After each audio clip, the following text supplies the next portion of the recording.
Alright, let's get this thing started. Hello everyone, and welcome to my first stream of Starbound, my favorite sandbox game. A lot of people back in the day called it Terraria in space, but then a lot of people fell out of favor with it because they said it stopped being Terraria in space.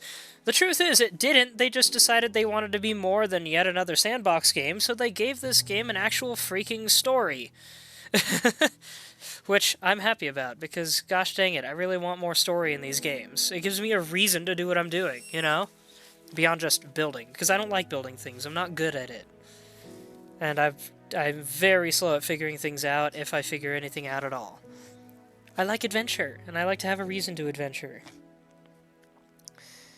Anyway, before we hop in, just a couple comments from the stream chat for those watching this on YouTube. Steak Boy says they've always wanted to see what this game was like.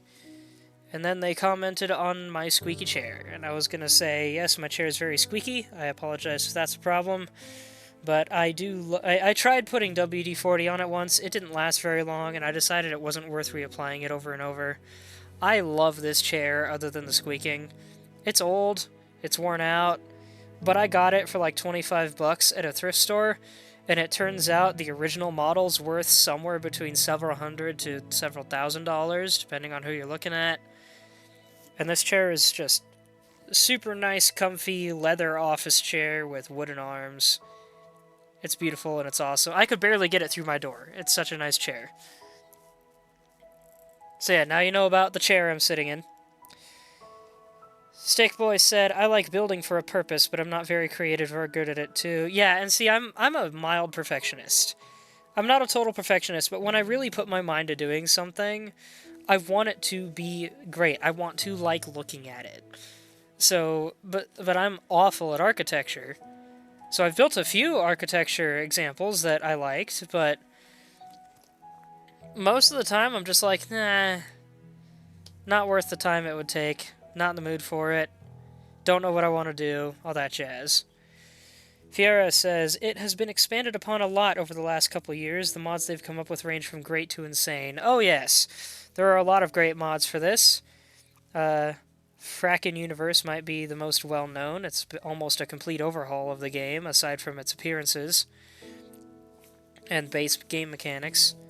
It even changes some base game mechanics. Frackin' Universe is nuts. I've tried it. I loved it. It's almost too much for me, actually. As for this playthrough, I actually do have a few mods turned on. I think they're mostly quality of life mods, and then one or two cosmetics. Main mods I will be working with, if I recall. There are some stabilization mods. I believe I turned on a mod that allows me to create a combination EPP device, just for streamlining late game gameplay. And then I have the Avian mod turned on, because I think Avian is more entertaining than Sail by just a smidge. Anyway, let's get into things. Here's some characters I've built. This is actually I forgot to delete this, apparently. This was the character I built just to test the game out yesterday and make sure it ran properly. These are 3 characters I came up with for a story I was thinking of writing. But, just to show off character creation, you've got 7 species by default to choose from. There are plenty more mod species in the game. I've modded appearances a little bit as well, make them just look a little more interesting. Mostly notable with the humans, because they would normally have beady eyes, as you can see with all these portraits, but I like the humans having anime eyes, because my favorite outfit looks a lot better with anime eyes than with beady ones. Fi says, I only tinkered with the character model mods, mainly because I cannot stand rampant androgyny in games I play most of the time. Okay, but I wouldn't say there's a lot of rampant androgyny going on. Steak Boy says, that looks like Abigail from Stardew Valley. Yeah, it kind of does, doesn't it? Abigail was an interesting character. But, let's get started on making this. Where is... I forgot about that hairdo. That's a very nice hairdo. I like that. It's kind of spacey.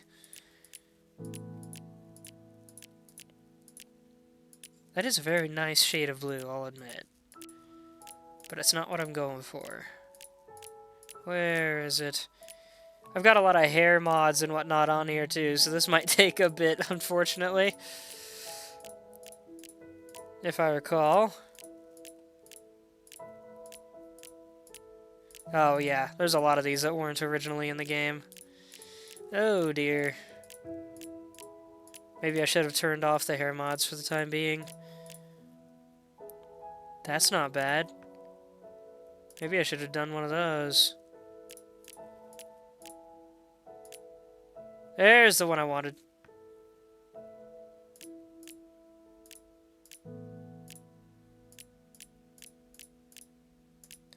Yeah, give me that jacket.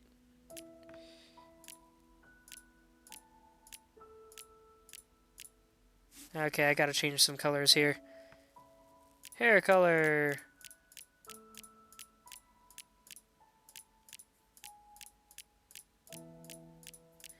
Where is that golden blonde? There it is.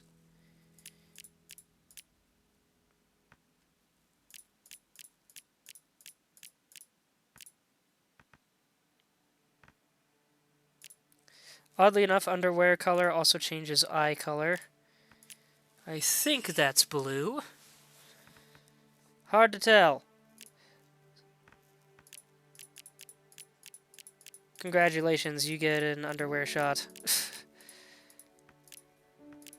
Yeah, I guess that counts as blue. Oh, wait. Well, that's navy. Ice blue it is. Steak Boy said scandalous. Okay.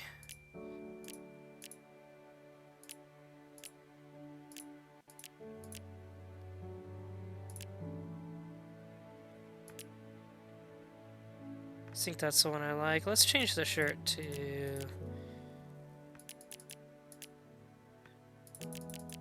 No, let's keep it blue, actually. Fi says, I do almost wish they had put a palette selector in the game for color selection sometimes. That would have been nice. There's a lot of features of this game that seem just slightly underdone compared to their cousins.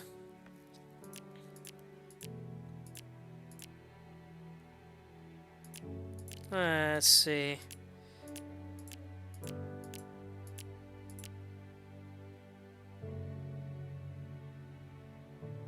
Yeah.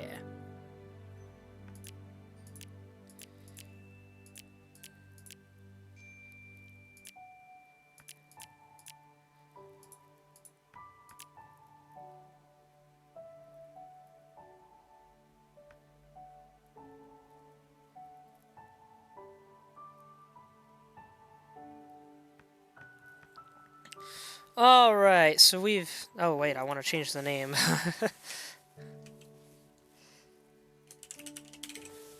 Nicholas is not my real name, by the way, for anyone who might be curious. It is a character I made a while back. Do we want survival on, requiring me to eat and also dropping items on death? I would prefer not. I'd prefer casual, no need to eat and no death penalties. It allows me to get through the day much quicker, get through the game much quicker and much more smoothly.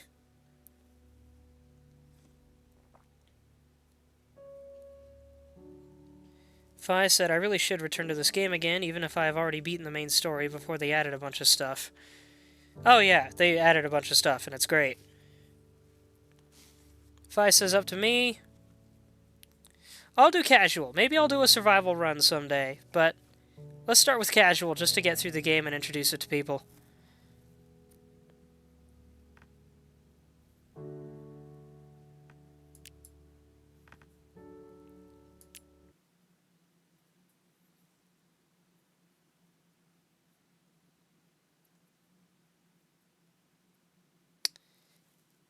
Now, this game is known to be a little bit jank, so if there's any issues, please let me know.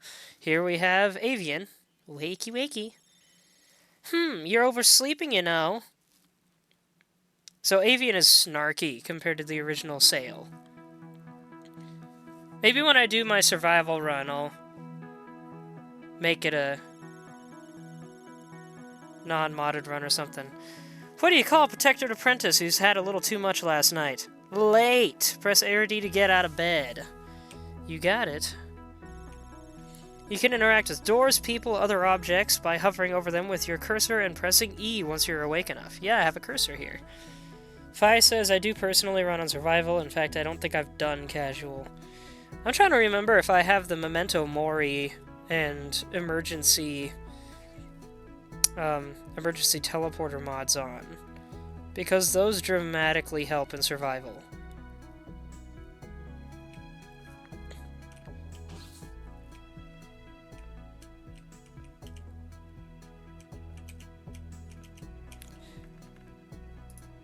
I don't have time to brush my teeth.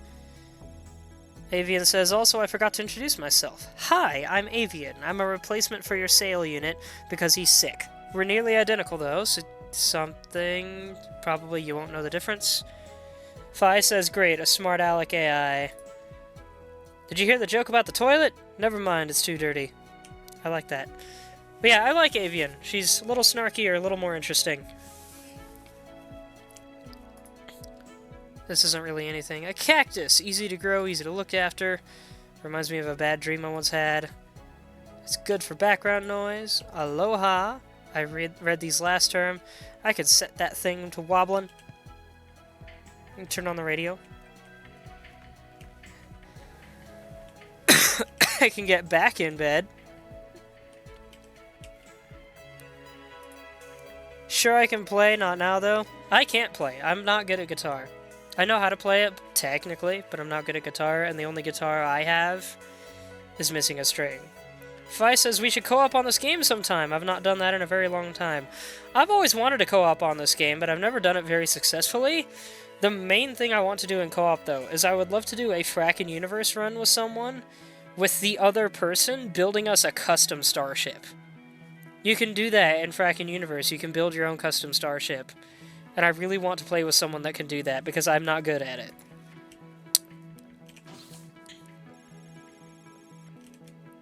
Anyway, let's get moving. Take out, use materials, move my dang menu up here in the corner where it belongs. Graduation flyer. This flyer commemorates the Protectorate's graduation ceremony. Fi says, I've looked at that, but quite intimidating. I could try, though. My main inspiration for wanting to build my own ship, aside from how cool it would be to have my own custom ship, is that I saw someone that built a massive, I want to say manta ray style ship. It looked super cool, and it was absolutely enormous. But I didn't want to copy that, and I couldn't do that myself anyway. And now we've got a Protectorate uniform to put on. Put them in the cosmetic slots. Look at how handsome I look. Soon you'll be a real Protector with your very own matter manipulator. Must be exciting. Off to a bit of a late start, aren't you, Nicholas? What have we got here? 6 banners, each represents a different race. Nothing, can't do anything with that. Book cabinet, you can borrow books for free. Welcome to the Terrain Protectorate. Talk to me for handy tips. Now, here's another mod that I have. The vending machine swallowed my pixels. If you can buy me a can of Oculemonade, I will give you this reward bag that I have. Could this day get any worse? Normally, you can't accept a quest from this character. They're just left to wallow in their misery, despite the fact that you start the game with exactly enough pixels to buy an Oculemonade. Drove me nuts, so I went and found a mod that lets me give them Oculemonade. And I think that is a perfect way to teach people the quest system, too. Thank you! Maybe this day won't be so bad. Oh, her name is Chica, and she's a bird. How perfect is that? Any FNAF fans out there? Fi says, I always wish they'd allowed that in the first place. Feels like they forgot or something. It really does. I hope Chica survives what's about to happen. Fi also said earlier, are you aware of the cloak and flower you can pick up on your way out before you head to graduation? Or at least the flower. The cloak is after the attack, I think. Yes, I am aware of it, and I love those things, and I will be getting both of them.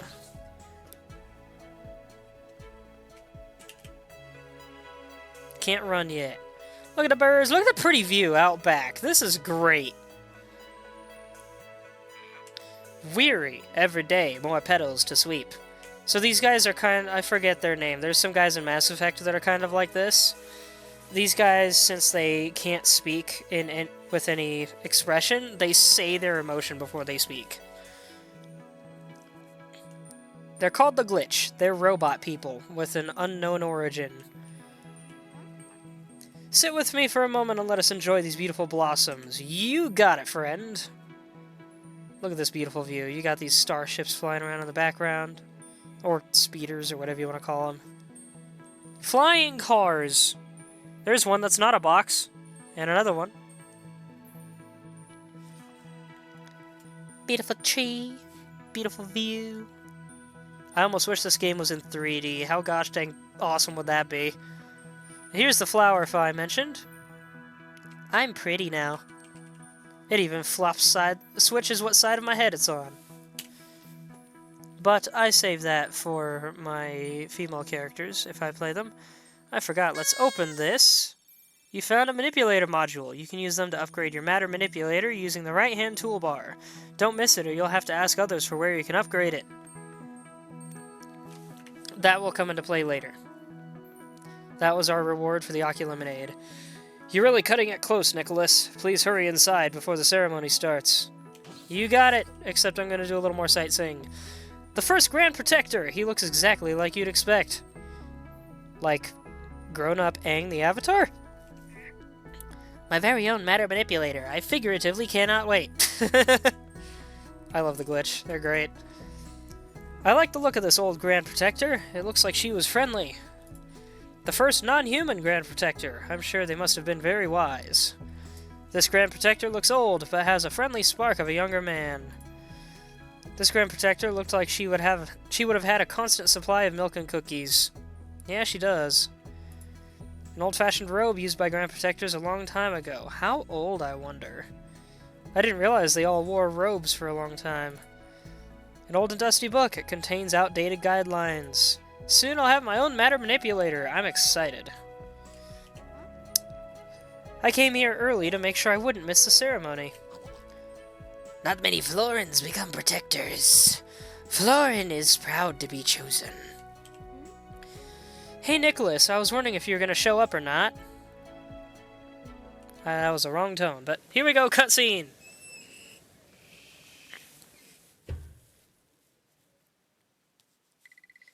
My fellow protectors, today we come together to witness the protectorate grow.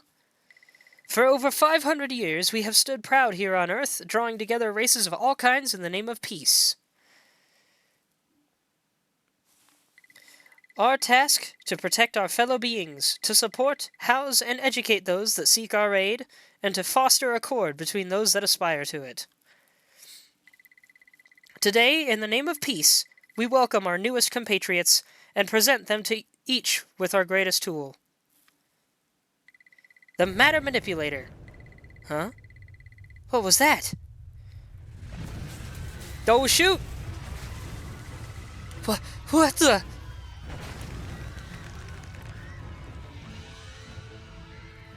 You, graduate!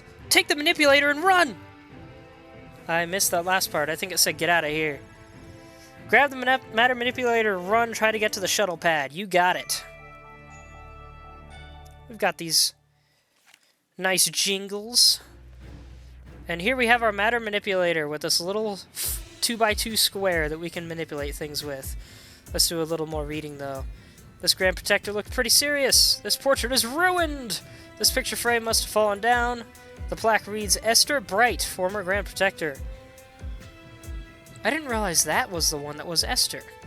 You'll see why I'm making that comment later, but note the short hair. Lita Portia was just about to graduate me. I don't want to talk about it. Here we go. Dang, the ceiling broke, but you have the matter manipulator now. Press R to equip it, then click and hold on the pile of dirt to dig through it. Looks like I can't get up through here. By the way, for anyone wondering if this game looks just a little more crunched than usual, I had to do some shenanigans to So you know you can actually mine all that dirt away with your matter manipulator. Yeah, I know, you just told me that. And I will collect all the dirt. But I had to do some shenanigans to put the window into windowed mode, because that is not a thing you can do by default in the game for some reason. So it was not made to be in the resolution it's currently in, but it's working out so far. This room is flooded! You better find a way over it. Use spacebar to jump up to higher platforms, and I can jump really high for a human being. Can't go in here. Uh-oh, there's... someone's not not doing so... Excuse me. Someone's not doing so hot up there. What's even going on? Everything was so nice and peaceful, and suddenly the planet's being torn apart. Oh yeah, did you guys notice the giant tentacles wrapping around entire buildings in the background? Here's another person that ain't doing so well. Seems like they're dead. That's unfortunate. You can jump down through platforms by holding S to crouch and then tapping spacebar. Can't do anything with this. I could go for an energy drink, but this machine is definitely out of order. I can't mine this, can I? Nope. Fi said, hard to miss. Yes, it is. Here's the cape Fi was talking about. It's actually a torn flag, but it works. I am the hero man. I'm running for my life, but I'm running away in style. And yes, this mining is just a little bit slow. You can speed it up later with upgrades. In fact, I don't think I can upgrade anything from the start. Nope. I need at least 3. If I'm going to upgrade speed or range, I need at least 6. Here's a chest here! There should be a weapon inside that orange chest on the conveyor. Get it so you can defend yourself in case something happens. Heck yeah! Give me that. So you've got left and right-handed slots, which is really neat. But some devices use 2 hands and usually have a second function. A security station. I don't have time for this. So that weapon was stolen or something. You can use your weapon by placing it in one of the action bar slots and pressing the corresponding number key.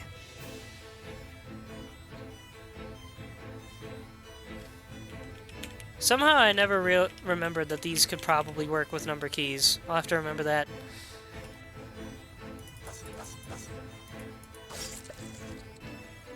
Get in! I've set the ship to start immediately. And here we have some healing items. I'll go ahead and put those up there for now. This ship is old and run down, but here we go! You want to keep a hold of that first weapon acquired? Late game upgrade. Yes! That is true. You can, if you keep a hold of this weapon throughout the entire game, you can upgrade it into a pretty powerful sword at the end. And Starbound, here we go. If in Character Select you chose the option to skip the intro, this is where you would begin. System unstable, reboot required. I have a cat with me. Restarting. I am Avian, your artificial visual intelligent assistance network. I maintain your ship. I'm also here to make snarky remarks and funny comments, and maybe help you a little. Oh, I remember you. We flew away from Earth when it got destroyed. Memory's a mess. I have no idea what happened in the meantime. The navigation system is broken.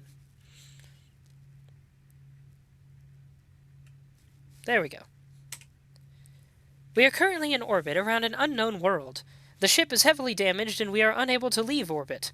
I suggest you beam down to the planet's surface using the teleporter, and search for supplies and perhaps a means of fixing the ship.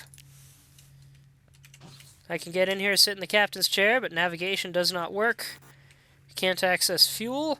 Here's a locker, though, and we've got plenty of food, a flashlight, and some torches. Flashlight will go here for now, and also here.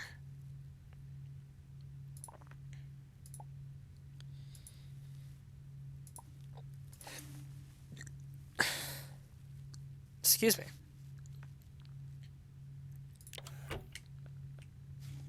Can you guys hear this? Are my headphones scraping against my jacket?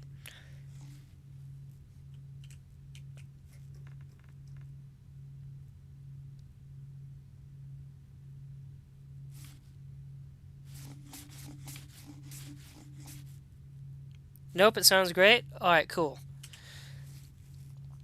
Beam down to the current orbited world. Thanatos Stream 6. The world you show up on will always be random. And I think it will always be nighttime when you get there. We spawned right next to a chest with a matter manipulator in it and some timber. That is kinda lucky. Give me one moment, please.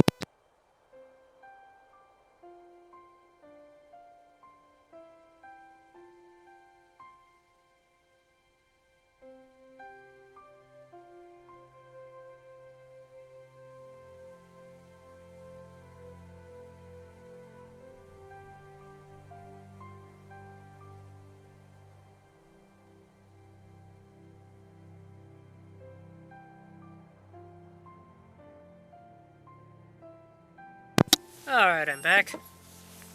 Just for the random record, I'm currently drinking a drink I found at the store yesterday called Zia Sandia?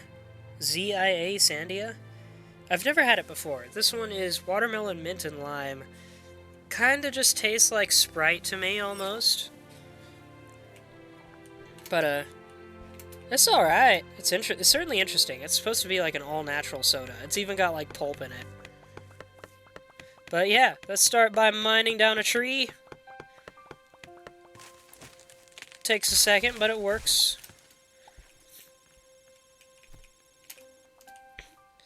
You just murdered a tree! What if it had a family? Well, who cares? Wood is useful, unless you're cold and make everything out of metal. Yada yada. So we want to start by mining a few trees.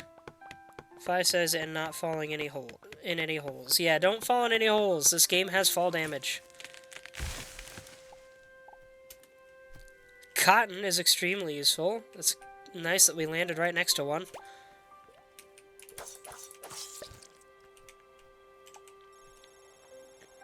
You found some dead plants! Wow! I bet they put up much of a fight. Are you alright? You can take those spoils of war and turn them into clothes on the spinning wheel. Show them plants that you know no mercy. So I like, killed some grass or something.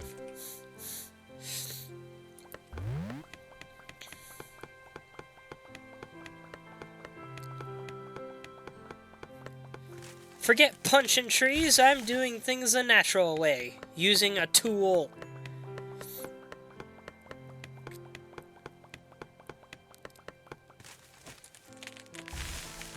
And there's a story reason for me to have these tools in the middle of nowhere, too. We got some water. I missed, but it worked out.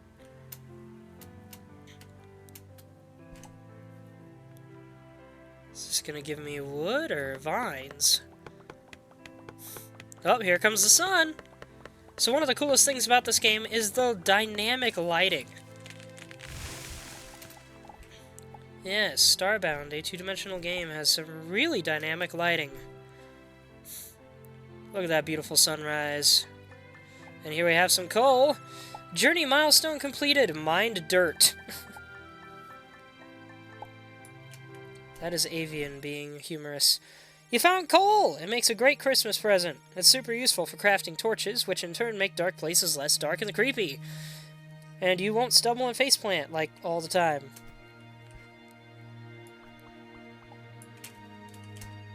I am the king of climbing upward. So yeah, start of the game, like any sandbox game, is all about mining.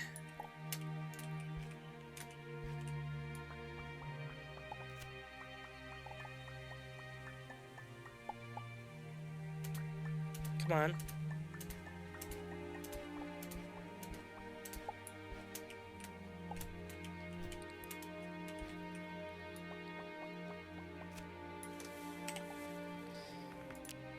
Alright. Let's put the torches there.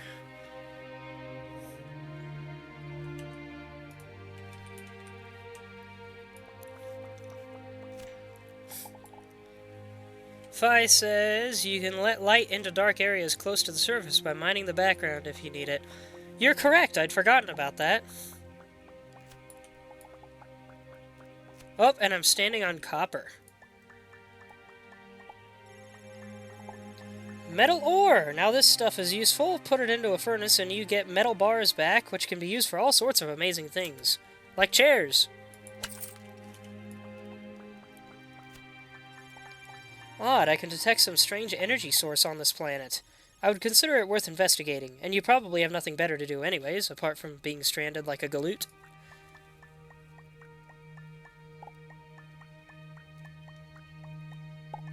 I kind of wish Avian spoke just a little slower so I could put a little more personality into her voice.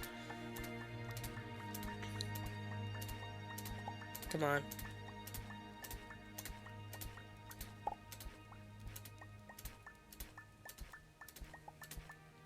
Eventually I'll be skipping plenty of ore. There's a whole squad of mercenaries up there. I only just noticed that. Usually you don't run into squads of mercenaries this early in the game. Fi says, I built up a habit of doing that in surface caverns. At least it helps in conserving torches for those areas in the daytime. You're right. In fact, let's try that out now. Oh, yeah, that's beautiful. So I can just take that back.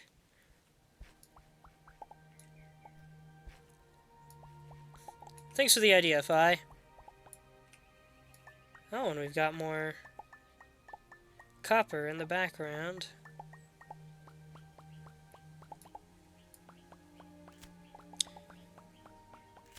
You usually won't find ore behind foreground stuff.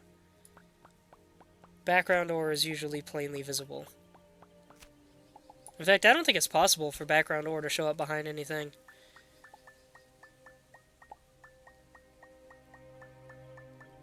Fi says mercs or cultists, either way, if you can pick them off, they might have something in that crate worth the effort.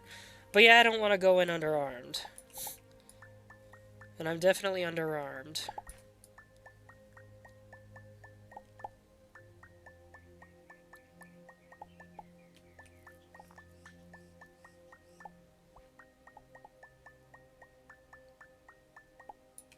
Let's actually keep digging down and grab some stone.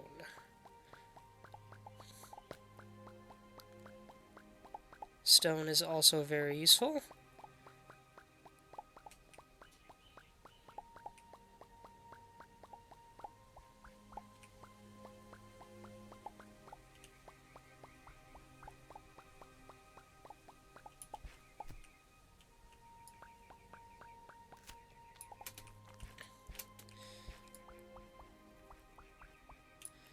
There are also these little capsule things, I think I broke some earlier, that will contain items for you to use. Alright. Now, there are two ways to craft. The first is using a crafting station. The second is your default basic crafting menu. Let's see, what can I make? What do I need to make?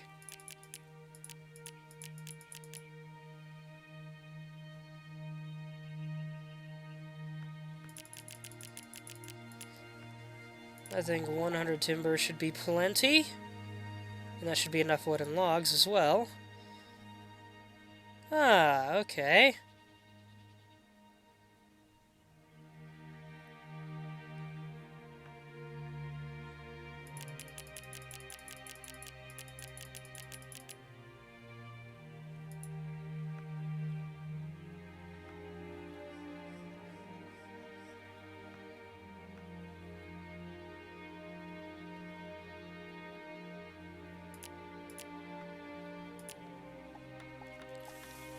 So some items take time to build for some reason, but I'm fine with it.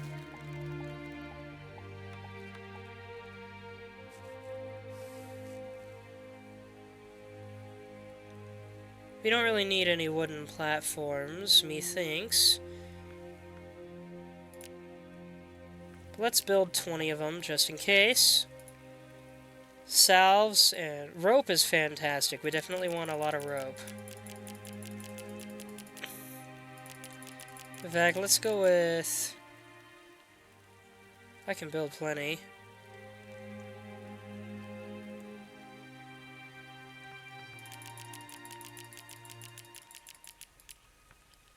Let's make 50 of these. Oh gosh, that's gonna take a minute. Here we have rain! And it sounds so pretty.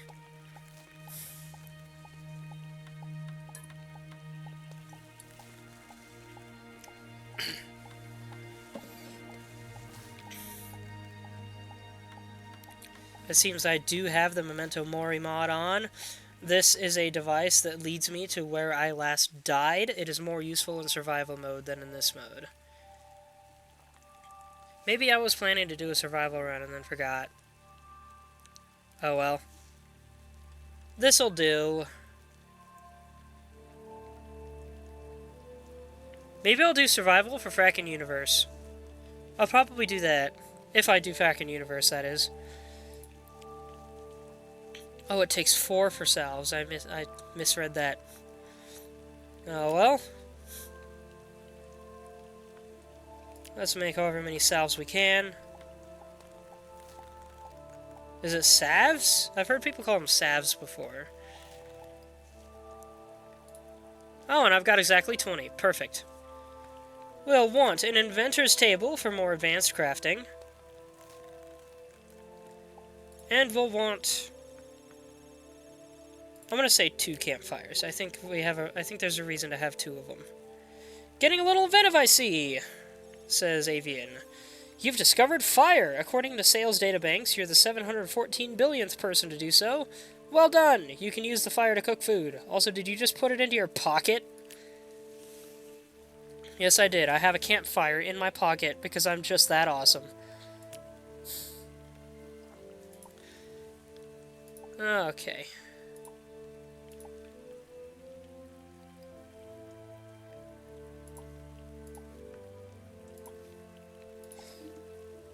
And that's how you... Let's set things up like that for now. Phi says, need 1 for the furnace and for basic cooking and 1 other built item, I think. Well, I guess we'll see. Let's get some more vines now that I'm out. Oh, I can't see anything. It's too dark.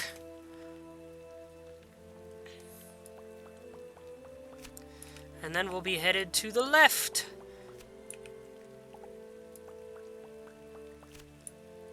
And since our spawn position was to the left...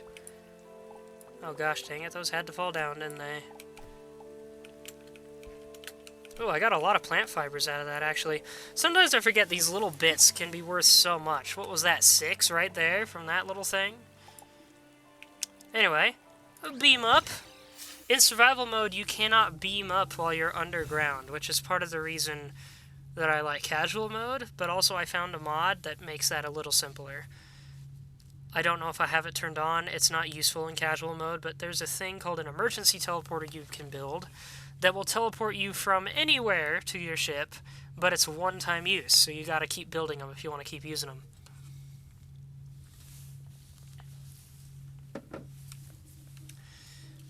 Alright. What are we working with? Let's get this out.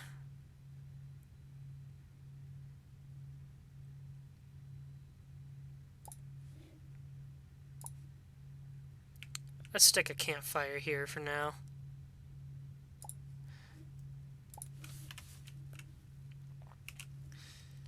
Let's see, we can build a foraging table for hunting, mining, and farming.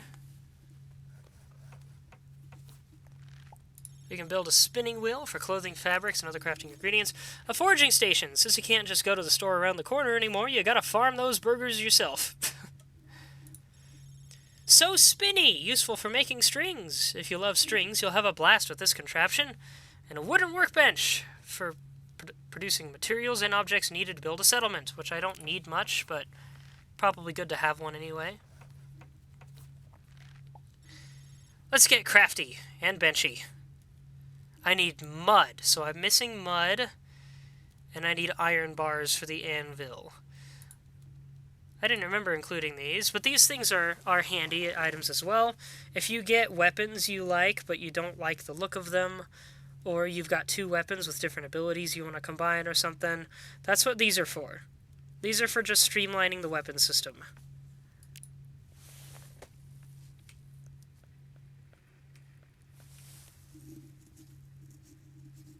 I don't usually need it, but every once in a while I'll find a weapon that is like, ooh, that's cool, I want to make my gun look like that, so...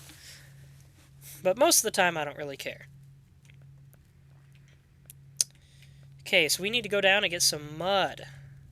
Oh yeah, I forgot we can cook with the campfire. So, like, you boiled pearl peas, a bowl of rather bland boiled pearl peas. And popcorn! Pop it like it's hot. We've also got steaks, ribs, bacon, rice, potatoes, tomatoes, and roasted carrots. So you've got options for food in this game. Steak boy, you still there? You're pretty quiet. Actually, you know what? I'm gonna take this. That could be handy on the ship later. Here's some mud right here. Perfect. And mud mines pretty quick. How I wish day hadn't gone by so fast. Steak Boy says, just playing my mobile game while you watch. What game is that?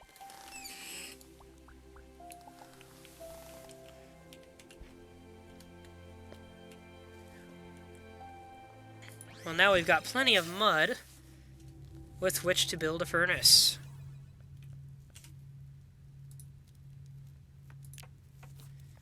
Steak Boy says, Warhammer 40k Tacticus. A smeltery! To turn those boring ores into something useful. But be careful, not that you burn yourself.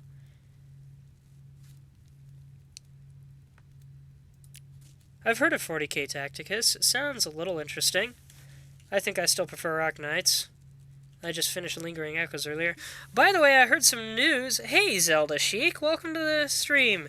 You missed the beginning, so I'll explain that in a moment. But I was going to say, I just found out that Arc Knights is the first crossover event they did with Rainbow Six is surprisingly going to get a rerun. They said they would never rerun those, but it's going to get a rerun, and it's going to get a new event alongside it. Which means, hopefully, I will finally have a chance to get those characters that I missed out on because I wasn't playing the game yet when that happened. I just recently tried out Ashe, and she is fantastic, so... Nobody knows when that event's going to happen yet, but I am excited for it. I just hope it makes it to the US, and that I do get a chance to collect all those other characters, because they are fun and very useful. Anyway, Zelda Chic.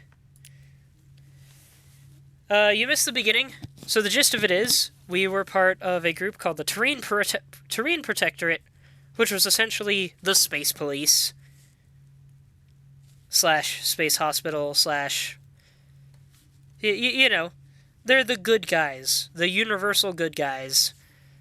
And we were about to graduate and get our matter manipulator, this little device here, when suddenly tentacles erupted from frickin' everywhere and basically destroyed the entirety of planet Earth in a matter of minutes. We narrowly escaped in this beat-up ship with this beat-up sword, and now we're having to survive off the planet we managed to jump to, in the process of attempting to fix our ship. Whoops, I don't want the workbench. I want the smelter. Probably not a good idea to have... You know what, just for the sake of aesthetics, let's put this here. Put this over here. That's made of 3 copper bars. That is really not much. It's red like the blood of tortured virgins. So yeah, I've got a few other mods on as well. Avian, that little bird computer down there, is one of them. Normally, there is a computer character named Sail that would be our assistant, but Avian is a much snarkier assistant, and I think she's funny from time to time. I just like Avian. It's just a little more fun. A little goofier. Let's see. What can I build with this? Nothing I particularly need at this moment, so I will put that back in my inventory. What about the spinning wheel? String and woven fabric, those are handy. basic clothing, which I don't really need at this time. Foraging table. I am playing in casual mode, so I do not need to worry about hunting or fishing or any of that jazz. Lantern stick would be handy, though, but I need iron bars for that and an explorer's lantern. Same for the mining helmet. So these probably won't be useful to me until mostly beyond the point that I'll need one.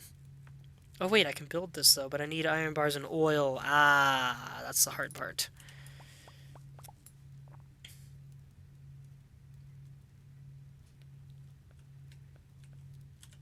Well, let's see.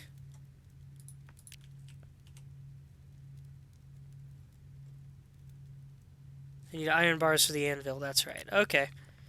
I know what I'm doing next.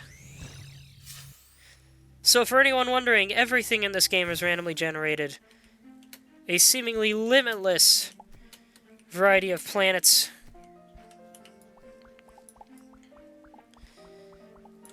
And possible terrain for those planets. Your starting planet will always be Earth-like. I should mention that. It will always, always be Earth-like. There's more mud here. I don't know if I need that right now. We need clay and we need iron, which means we gotta go deep. Let's just get more of these, because these are always useful.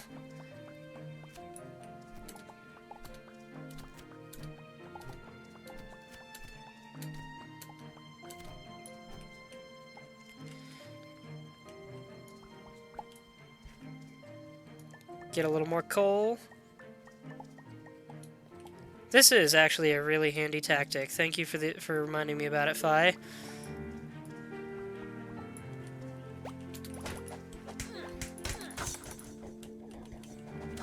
I do not know what that thing is. Why are there so many enemies here all of a sudden? How have I never seen these guys in a barrel before? And I died. I don't think I've ever seen that before. So yeah, it's implied through the 10% of pixels lost. Pixels are the currency, in case you forgot. But yeah, each species has their own respawn animation for that, implying that there are different technologies for returning to life. Now, because I'm in casual mode, I didn't lose my equipment, so that's a little anticlimactic, I suppose. Because we can just go right back to where I was, and because this is a survival game, pixels are not especially useful most of the time. Dried animal skin can be fairly protective when used in armors. We got leather from that. I forgot that was a thing in this game, to be honest.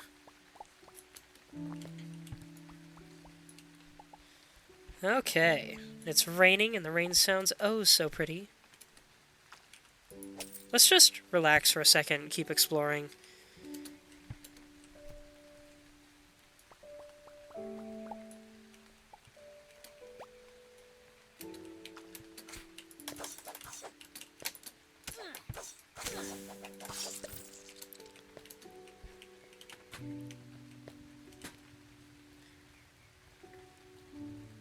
So I can heal very slowly inside this tent. Campfires also help with that, I think. Unless I'm thinking of Terraria. And I have a stamina bar in case nobody noticed. That is affected by super moves like this or by guns for some reason.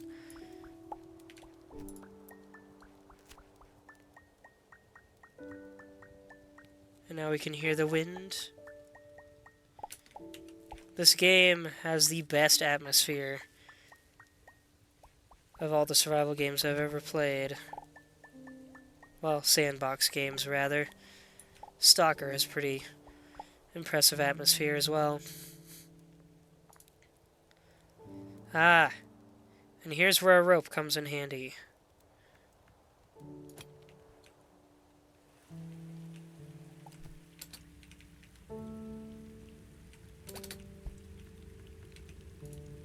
Oh, jeez.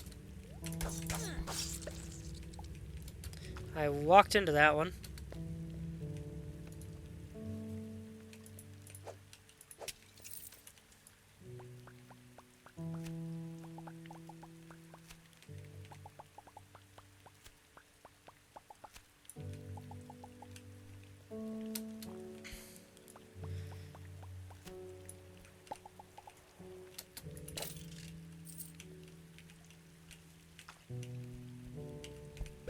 Oh, geez. I did not mean to just walk off there. And here we have the sounds of cave winds.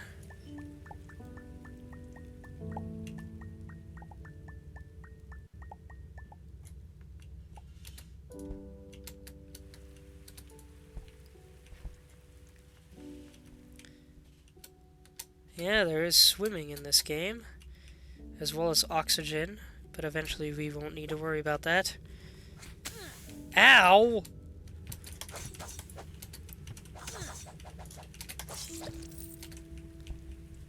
Acid spitters drive me nuts.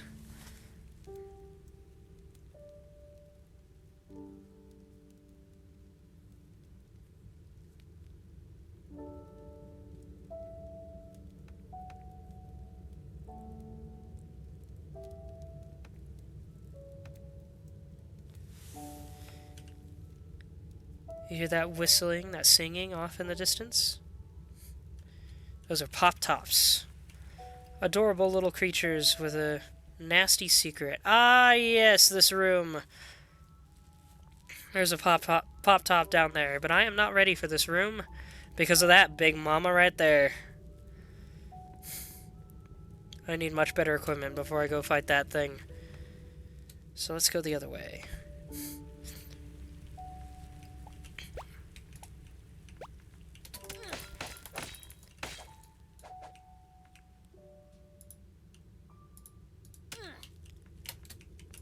These things are really annoying.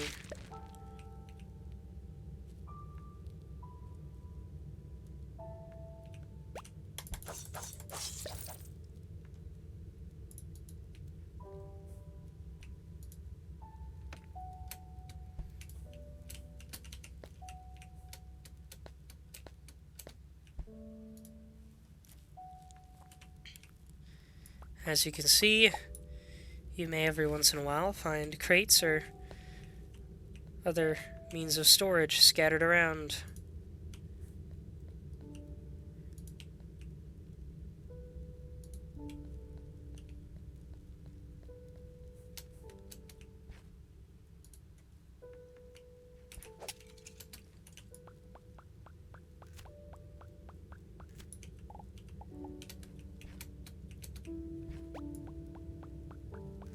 This game is really atmospheric, and I love it to death for it. Come on, die, die. There we go.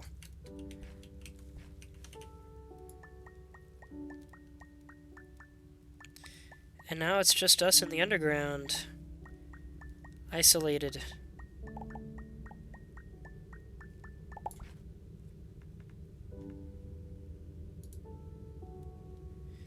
But we must go deeper.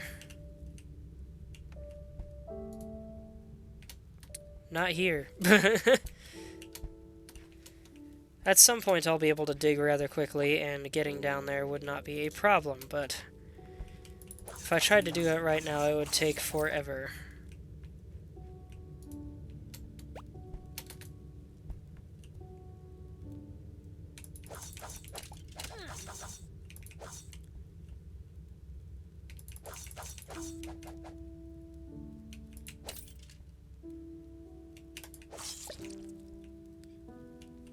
Let's get this copper while it's here.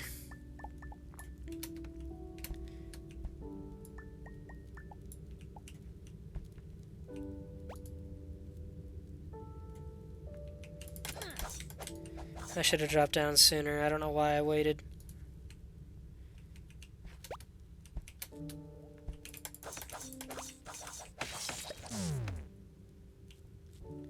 Speedy Boy was the bigger worry. In fact, let's use a salve. The difference between salves and bandages is that I think they both heal the same amount, but bandages do it much quicker. Whereas salves have healing over time.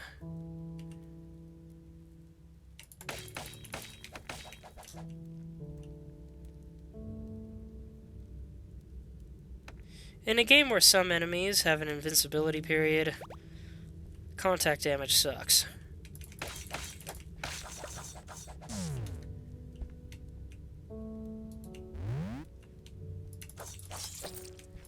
There we go.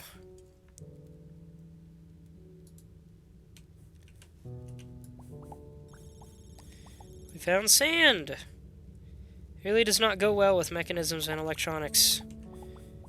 Well, that depends on how you use it.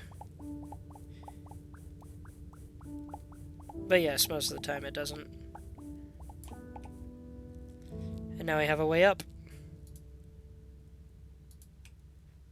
If we ever go up, that is, which we probably won't.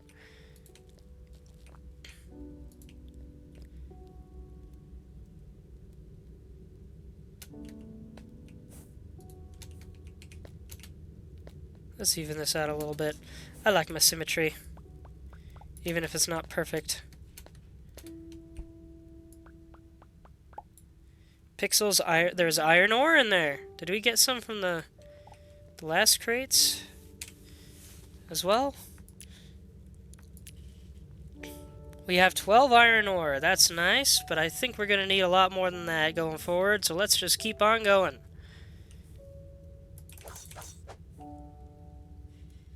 Come on.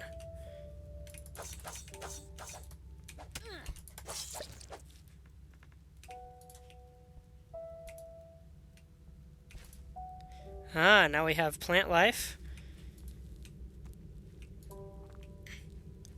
I think you can get plant materials for farming this. Plant matter, yeah. Oh, learn to craft plant matter.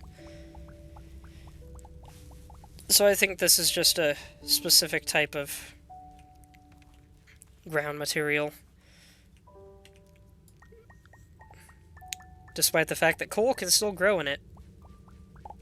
Or form, I should say, not necessarily grow.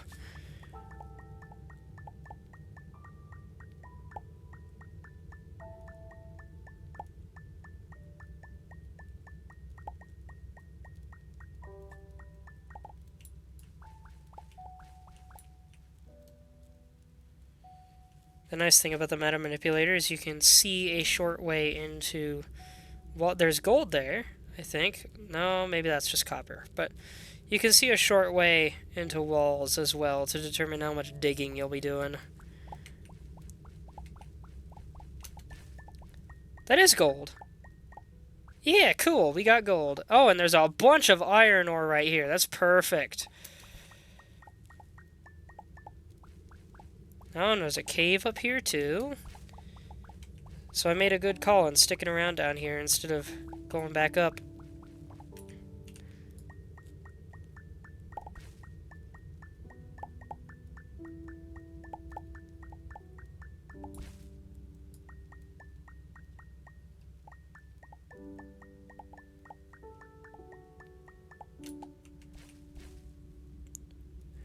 Anything else in this dirt worth noting? There's that honeycomb stuff, but that's not actually a useful material that I'm aware of. Doesn't seem like it, so just for fun, let's fill this hole back up. It's that easy. Now we've got 30 ore. We even got some throwables. Alright, I think we're good on materials for now. Let's go back up.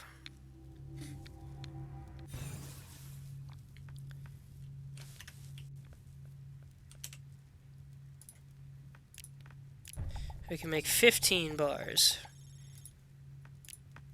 2 gold bars. Only 1 copper bar? Really? Gold! Can you believe that it used to be very valuable in the olden times? Crazy, right? No, gold is beautiful. Anyway, let's make an anvil! Y'all went really silent. Anvil, 50% crafting, 50% weapon. Anvils are great.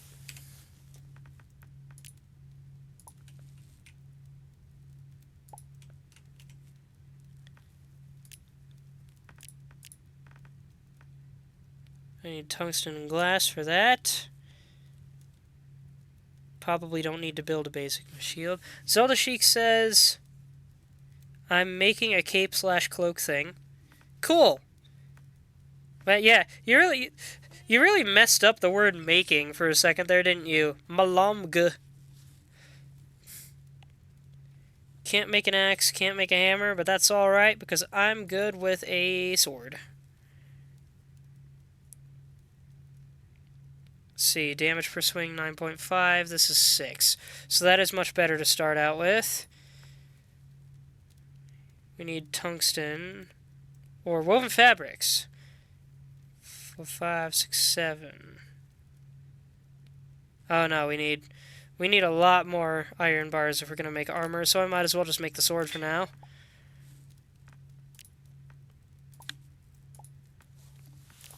And now I will take the starter sword. Where'd it go? There it is. And put it in here. In fact, I'll put these in as well.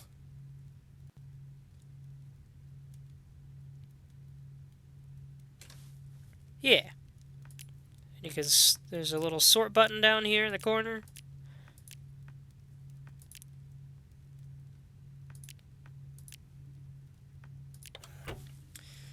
Alright. See, now that I have a different sword, I also have a different special move. Using that twice wipes out my stamina. Kitty. Moving on.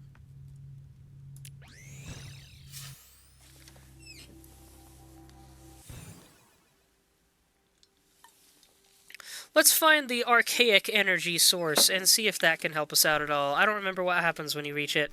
I think it's just a message, but still.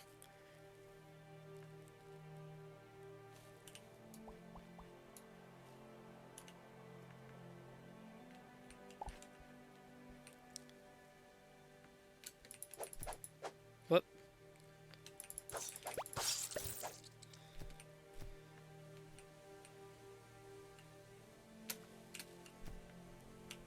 And once again, here's where ropes come in handy. Someone's knocking at my door. One moment.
Alright, I'm back. Let's get a little more wood while we're here, just in case we need it. You never know when wood will come in handy. Why did you have to fall backwards?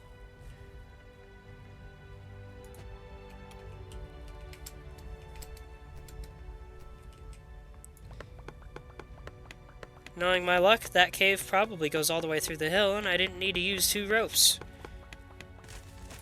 There we go. Ah, and it seems we have a small graveyard in front of us. As twisted as it is, these are usually nice because there's usually a chest down there from which you can get a few little supplies. What did we get? Got a short sword. That'll be handy if I ever find a shield. And nothing else really worth noting at this time. Is there another chest down here? Is that one? I can't tell. Probably not. There's usually not more than one. Let's find out.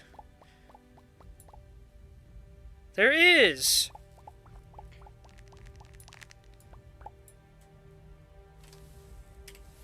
Ends in cobblestone. So mostly just building materials. Oh, there's a little bit of ore in there, so that's cool.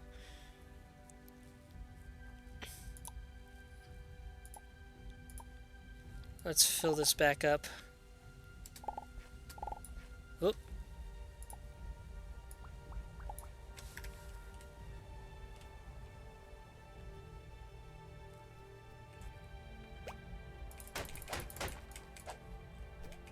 Now these guys I'm familiar with, I've just never seen them in a can before. That was a surprising one earlier.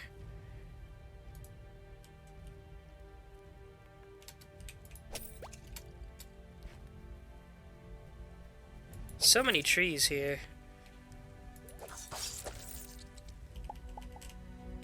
Got yellow petals.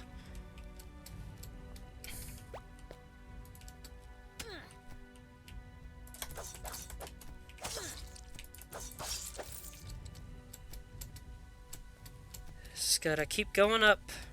Here's another pop-top. Pop-tops are so called because that black part on their head is actually that's the top of their face. The line between the black and the white on them is actually their mouth.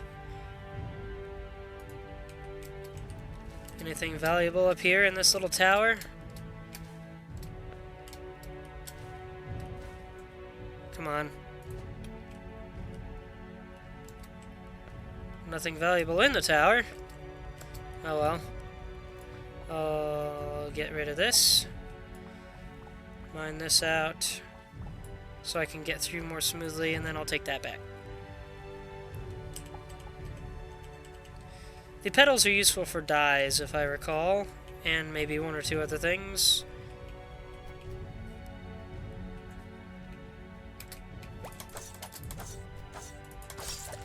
Nailed it! Super combo.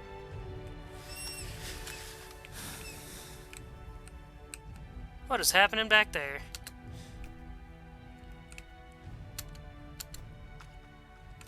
So, for anyone wondering why this game isn't more popular, it's for 2 or 3 reasons. The first is that it is very poorly optimized. It does not run well unless you have a good computer, even today. I think I solved one of the problems, though, and it's that it was set up to autosave like every 30 seconds. But every time it auto-saved, the game would skip a frame, and it could really mess you up.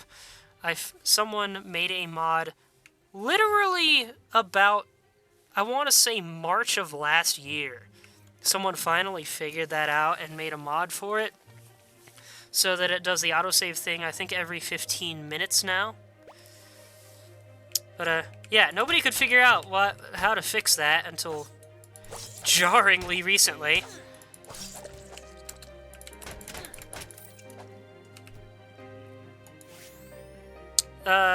There's a few other mods I have on as well to help with stability. But yeah, ultimately, I couldn't even complete the game until I got my first gaming PC, maybe even this PC that I'm using now might have been the first one that let me actually beat the game. I don't remember.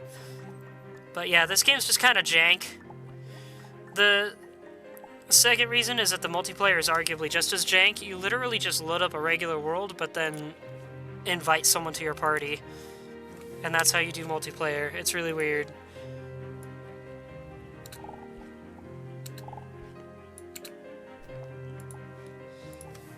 The worlds are tied to the characters instead of to themselves for some reason. This music got a bit loud. Is the music too loud for you guys? Volume still good?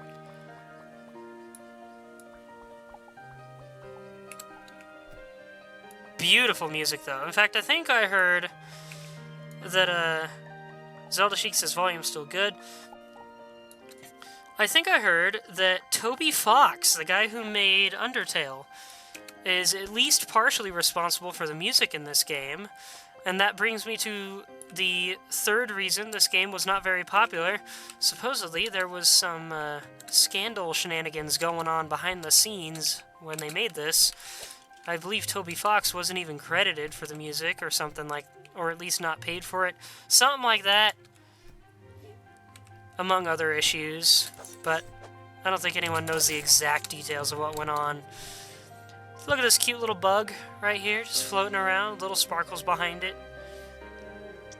So you can catch these bugs and collect them and all that jazz. They're not identified in any way that I'm familiar with, but it's a cool little feature. Wait, did he? Yeah.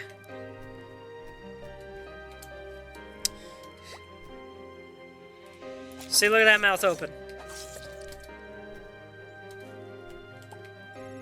Ooh, seeds! If I were a normal avian, I'd love to nom some. We don't bother much with growing them. You can make plants out of them via tilling soil. You get the tools for that from a foraging table. I read that with perfect timing. And here we are, the archaic energy source, this mysterious arch. Now that is interesting. I'm picking up a strange signal through that energy source. I'll relay it to you now. If you've picked up this message, you must have found an ancient gateway. Please use it to come and find me. You can power up the gate with core fragments. Okay, we do need core fragments, which means... Seems like core fragments are present on that planet, luckily. You can find them only very deep down, however, near the core of the planet. Happy digging! You might try out looting a pre-existing mine, however. There must be one somewhere. We found part of that mine earlier. I think the Pop-Top Arena is connected to that mine. But let's see if we can find the entrance of the mine instead.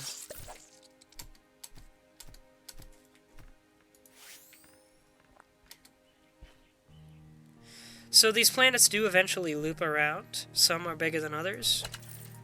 I believe the starting planet is usually fairly small.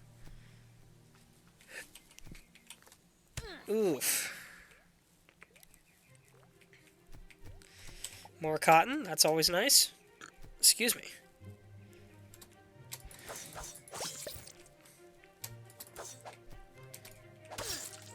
Nailed it. There is iron ore here by the surface. That's a rare sight. At least on the starting planet.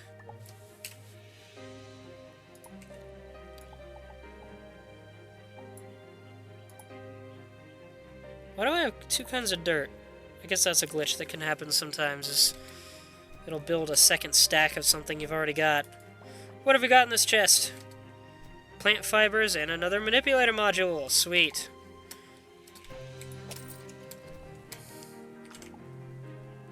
More cotton. Beautiful. I'll take that.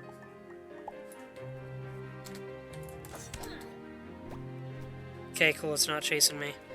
Can we heal up a bit here without getting attacked?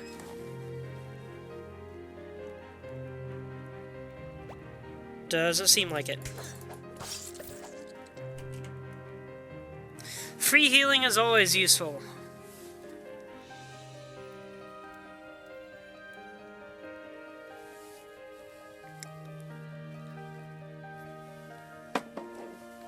And here we have a buff, resting.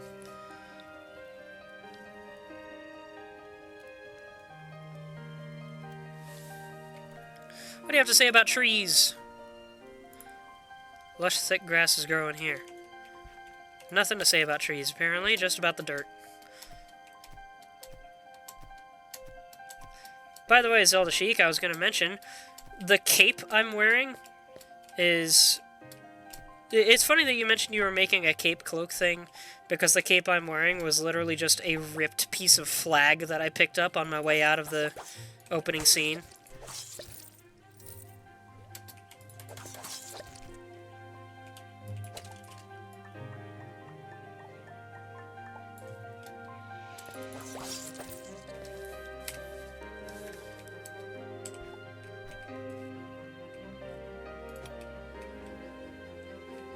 Phi says ripped vertical banner, actually. Yeah, but either way. Same concept. Just a slightly different piece of fabric. I think this might be the entrance to the mine. Here's a person. The music has changed as well. Oh yeah, and their camp is a lot more spread out than usual, but whatever. We got 3 different kinds of ore. Cool. I can buy some armor. Or decorative items. Yellow stim pack. Make you glow. That could be handy. I'll buy that. I can buy 7 of these. I'll take 5. Now, let's put this armor on. Looks a little weird with the uniform. So I'll keep the uniform on for now. Phi says there is a minute difference, but it is there. You mean the dirt?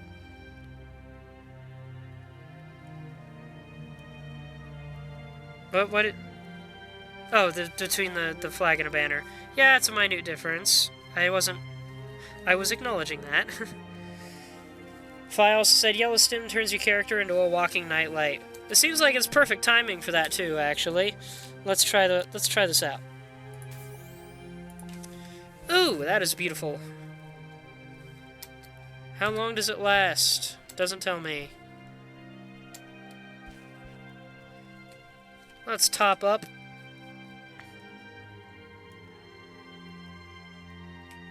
And now we make our way into the depths. I think. No, wait. It must be the other way. Because there is a particular device at the entrance to the actual cave. I forgot I can't run yet.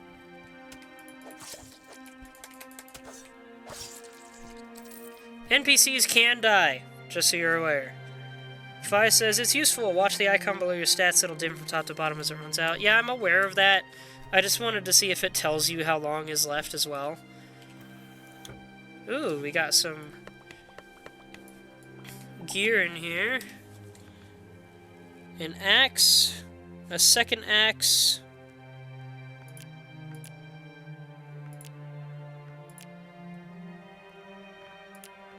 What else did I pick up? It was a black thing, I thought. Looked like a hat. Was it just some coal?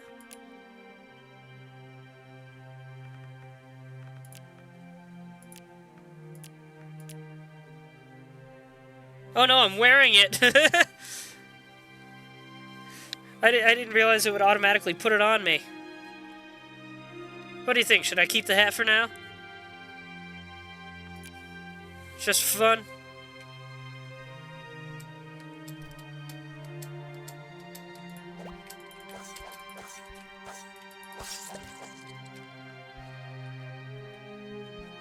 Maybe that was the cave entrance back there. Normally the entrance to the fragment cave is... Maybe this guy isn't even related to the cave. Maybe this is all coincidence. It shouldn't be.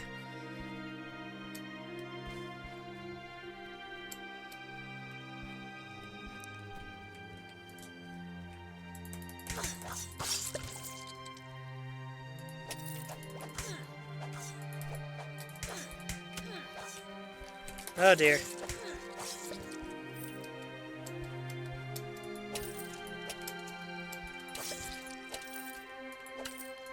Was it just pure coincidence that there happened to be a camp there? I think it was. Because the cave should be going straight down. Alright, let's top up again. Actually, let's speed this up a little bit. Double healing.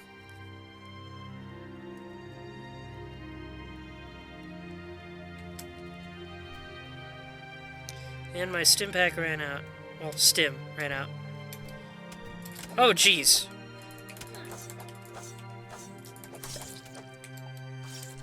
Dang it! Man, this guy picked a terrible spot to camp.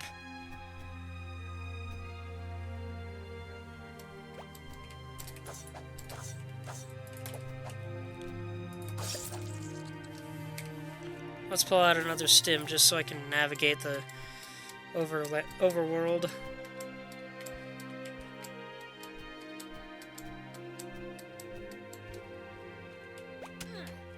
Ow! Oh, and here we got a flowery biome going on.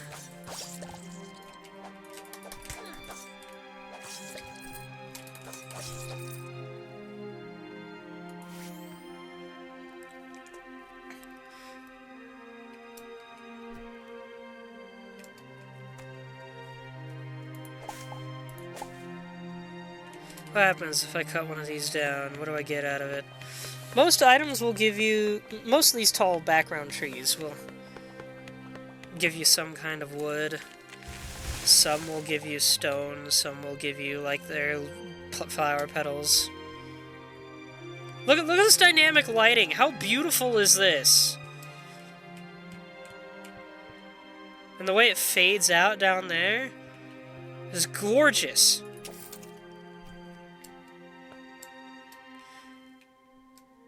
And the music fades out if you're underwater.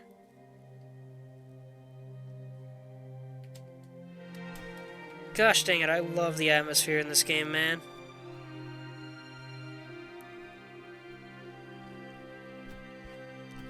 There it is! This is the cave I was looking for, and this is the person I was looking for. Whoop! Oh man, they're playing dangerous.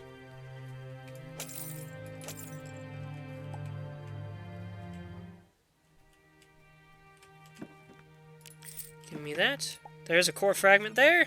You finally found those core fragments. You should pick up 20 of them and go back to that gate thingy. Now we have 2. 3. Weird that I'm finding them in ones. Seems like someone mined here before. This place is fairly rich on core fragments. You won't have to dig to the core after all. However, it's infested by monsters, so you gotta gear up first, buddy. But yeah, if you think the mines are a little too dangerous for you, digging to the planet's core might take longer, but it is much safer, strangely.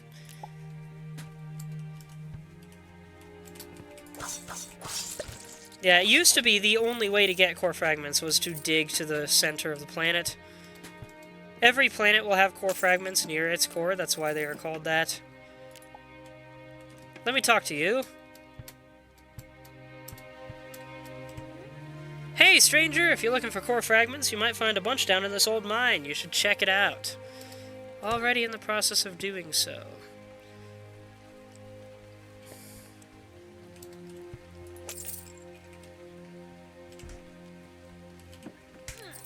Hal? Hi. Nice to have some company while I'm down here. Ooh, we got a pickaxe, which helps with mining. Tool won't last long, but I'll be able to dig pretty fast with it, so if we end up having to dig to the center, we can use that.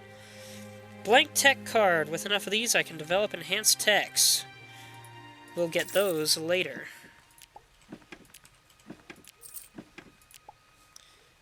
We got a microphone! For all the soulful divas out there. Fi says, I kinda disagree with that. Those caverns below get downright dangerous as you mine to the core. Yeah, but it's also more spread out. Also, this mine does have the Mama Pop Top, which you will not find anywhere else on this planet, if I recall.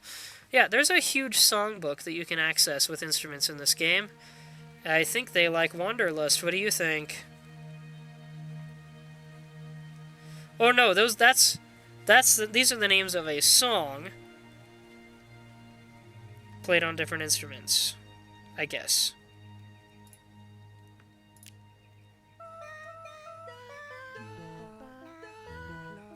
How am I doing a duet by myself?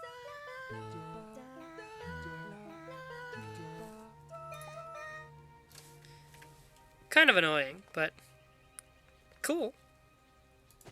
Whoops. Zelda Chic says old mic reverb. Maybe.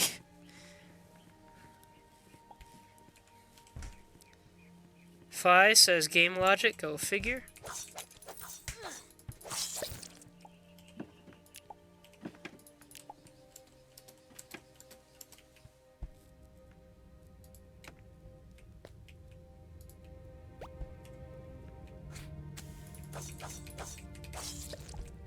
Here's the other side of the Pop-Top Arena. Now that we have a much better sword, let's see if we can pull this off. I'm also going to... These actually have higher damage. Well, this one does. I'm going to try something real dumb. Put those there. Put that there. Whoa, that goes really far. Fi says, I honestly cheese this fight something awful. See, the main difficulty here is if we fall in, we can't get back up just by jumping.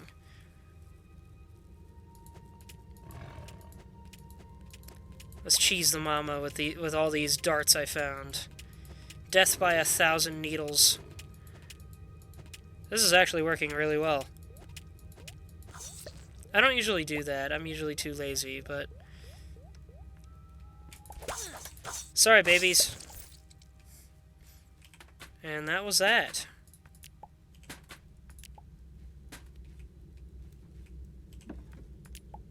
Oh, we got a pistol.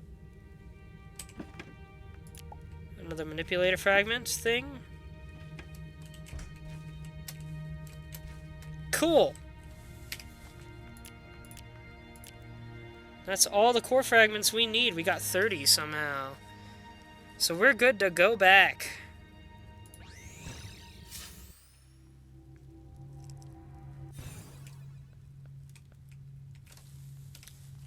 How much ore do I have? 39 iron ores. And we got some silver at some point.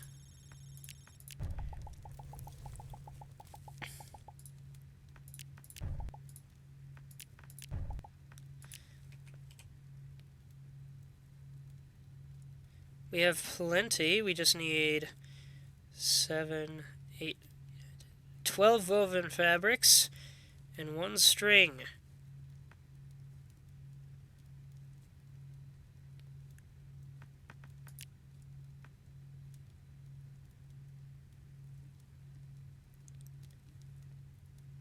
Let's make 5 strings. We can do this too if we have enough for it. All right.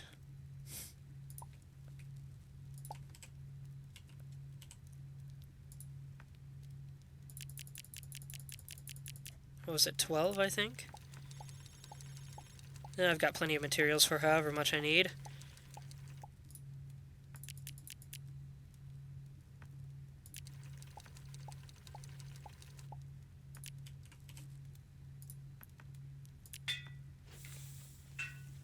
A sleeveless, iron-plated vest that offers reliable protection.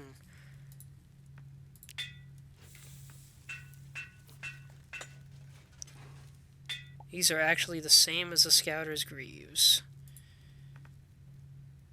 This Scouter headset features a fancy augmented visor, and this is one of my favorite armor pieces in the game, as far as appearances go. And now I just need some timber. Whoops, wait, no, timber is made, interestingly enough, by hand. And I can make me a shield. Awesome!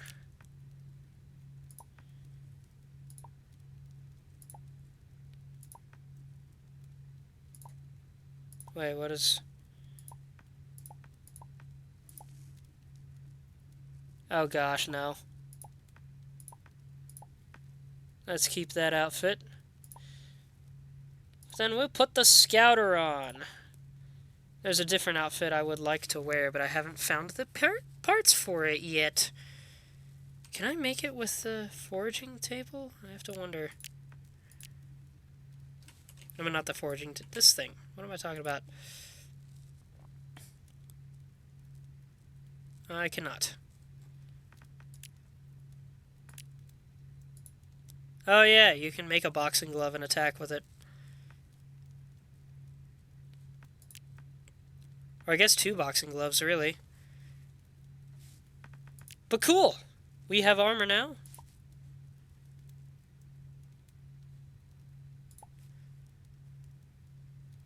Actually, yeah, let's keep it like that. Put the pistol with it.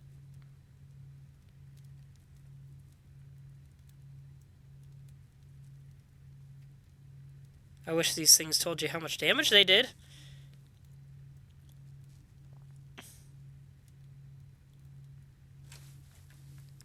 So now I can wield a shield and a gun at the same time. And the gun is slow firing and takes up stamina, but helpful in a pinch. Just like those darts. Now, to the teleporter! And thus to the next part of the game.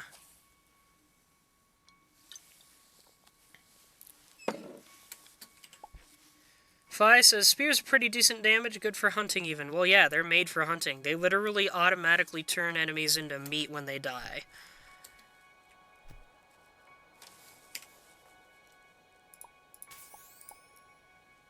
Causes monsters to drop meat, yeah.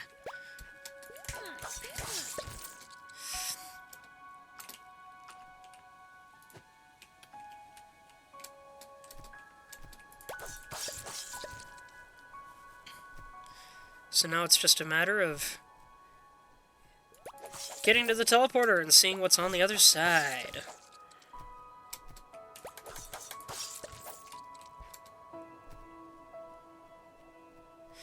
I think back in the day, before they had the teleporter, the core fragments were instead used to repair your ship and get the thrusters working, and then you had an outpost nearby that you would go to first thing. And that's how you progress the story. And that arguably makes more sense than this whole teleporter deal. I'm calling it a teleporter. It's an arch, but it is a teleporter. I'm sorry for spoiling that for anyone who didn't know about it.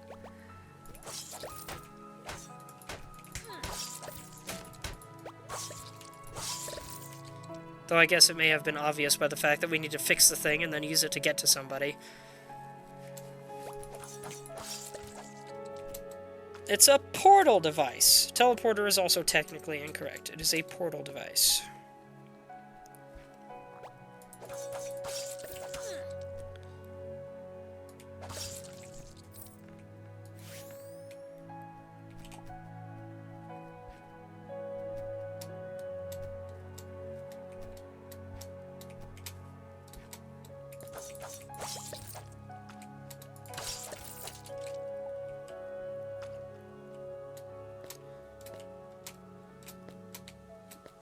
Come on, let me up. There we go.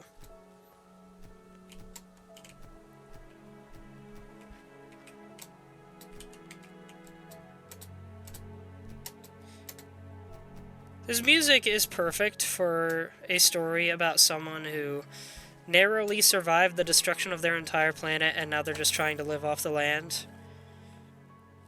We get here at night when it's the most cinematic. Fi says, as far as I can remember, the fragments were used to power up that gate, and then you are given the location to the mine where you get the replacement crystal for your ship's drive. Spoilers, but yeah, that's how this next part of the game goes.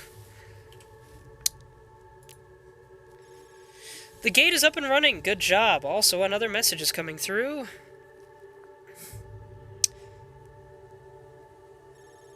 Please come. I urgently require help. The universe depends on it. Use this ancient gateway and meet me in the Ark ruins just past the outpost. So the weird thing is, this is the only arch in the entire game that leads to a man-made settlement. All other arches that you encounter in the end-game content are instead actual post-game content that grant you extra rewards and such you can't get prior to that point. So this arch is technically the weirdest part of the story, and makes less sense than what they had before. But yes, here we are in the outpost. You can see these planets out here. I think that is implied to be the planet we were just on.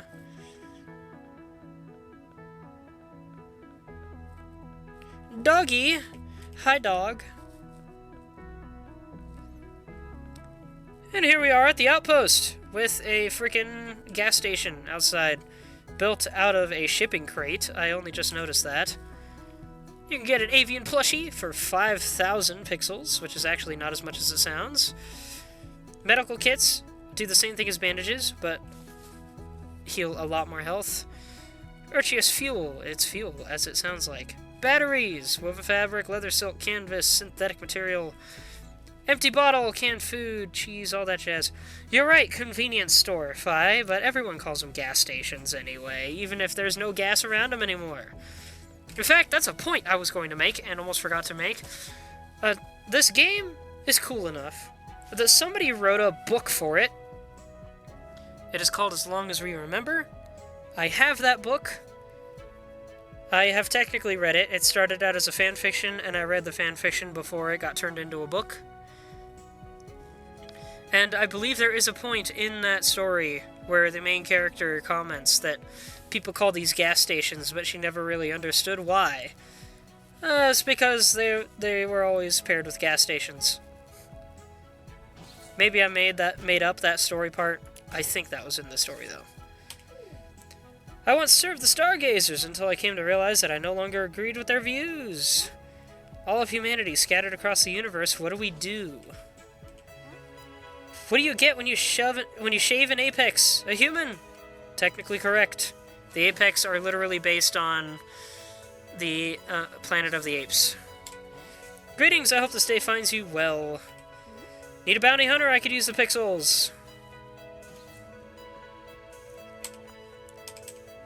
We can read that later, not now, apparently. We can also sit on a bench. Terramart shipments. Sell food and produce to Terramart from the comfort of your own doorstep by blasting it into space. Man, I wish you could handle shipping and transferring of items that way in real life. That'd be so nice. You can get a pet house and a little red ball if you're building a settlement. You can also get seeds. What I need are cotton seeds.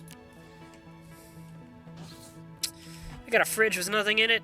Gonna sit in a chair. This outpost is cool. All Florins should hunt and seek glory.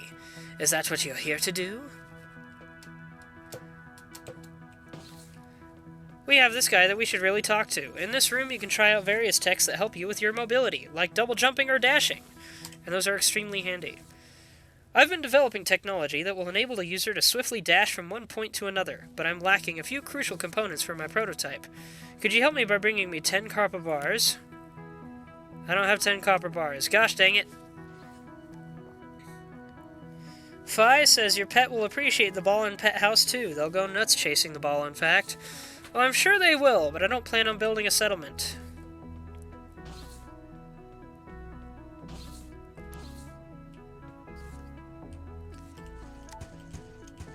Nothing in those. We can turn on these monitors, though.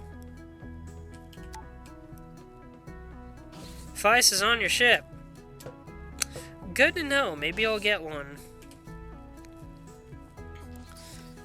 I can buy more copper bars. Only 3 more, though.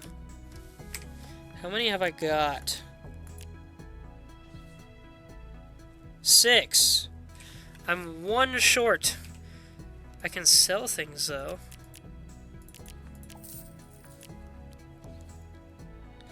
Those don't sell. Do these actually sell for that much?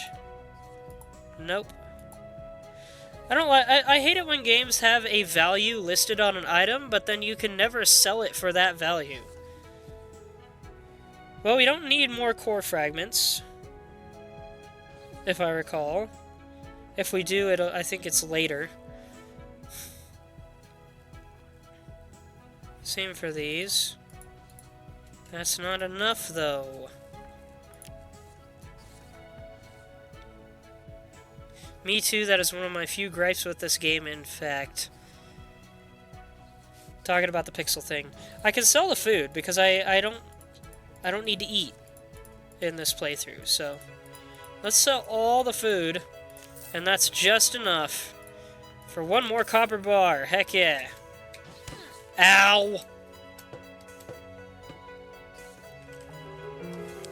You brought me the parts! Wonderful! With these, the dash tech should be ready for action, but there's only one way to be sure.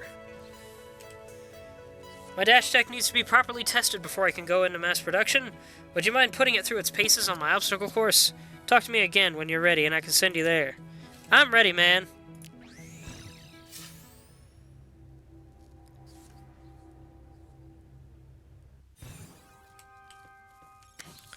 To beat this course, you need to make use of your dash tech.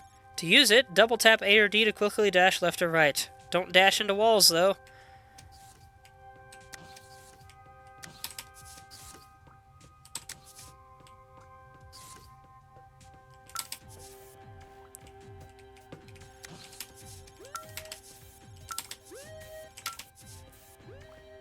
These doors run on a very limited timer, but you can do it, I believe in you. And if you fail, you're stuck, so you have to beat it anyway. Have fun.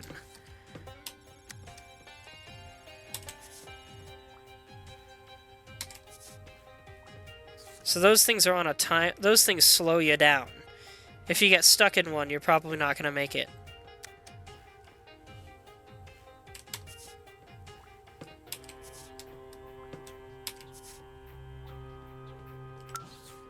And there we go.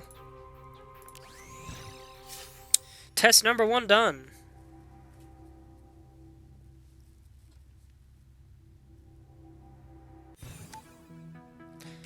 And here we're at the 2-stop teleshop where you can buy various teleporters, and I do have the emergency teleporter turned on for any survival runs I do. Yeah, in case you missed it, Zelda Chic, if you're still there, I do have a few small quality of life mods and item mods turned on, but nothing that particularly breaks the game. At least not that I recall. People think penguins are cute. People are wrong. I'm a tough old bird, don't you worry about me. So yeah, it's a thing in the Starbound universe that penguins are a species, and they are basically all mercenaries. What did he say? You're never safer than when there's a penguin by your side. My hoverboard flew off a cliff, and I have come here to buy a new one. I don't think you can actually buy hoverboards in this game. The dash tech appears to be functioning perfectly. Wonderful. Please keep the tech as a token of my thanks. I also have other prototypes that need testing, so come and see me again when you're ready. 10 silver bars for the next one. I only have 1 card. I need 8, but I want to sprint, dang it. Oh well. Excuse me.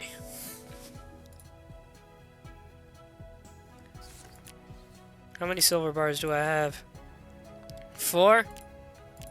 I'm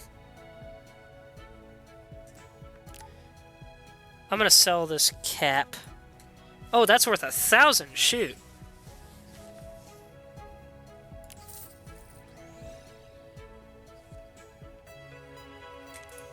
That's worth 600. I'll sell that too.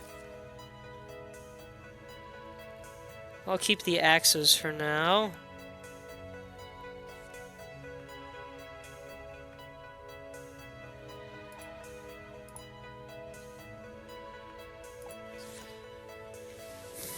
You might wonder why I changed that. You'll see later. My back is starting to hurt. What in the heck? I must have screwed up my back while I was shoveling snow earlier. Ah! Ugh.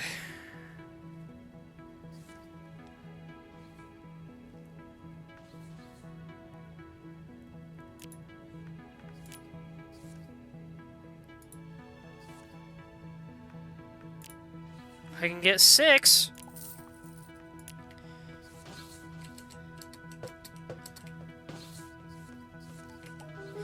Marvelous! With these additions, the pulse jump tech is ready for testing. Come and speak to me again if you'd like to help. My pulse jump tech needs thorough testing before I can begin distributing it. My new obstacle course is ready and waiting! Let's go.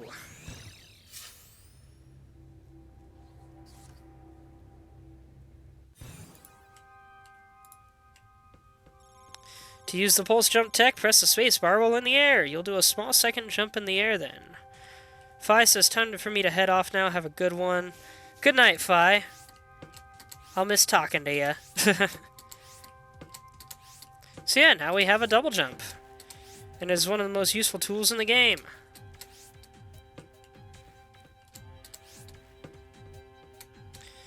Was that bit literally just to show that the pulse jump creates light? That's cool, though.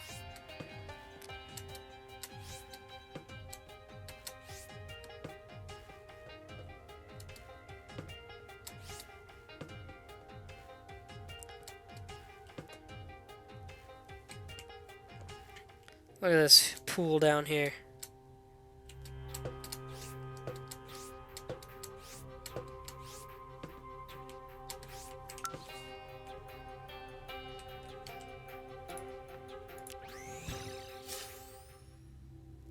Yes, yes, it was, says Zelda Chic, probably referring to the black spot that's only there to show off that the pulse jump makes light.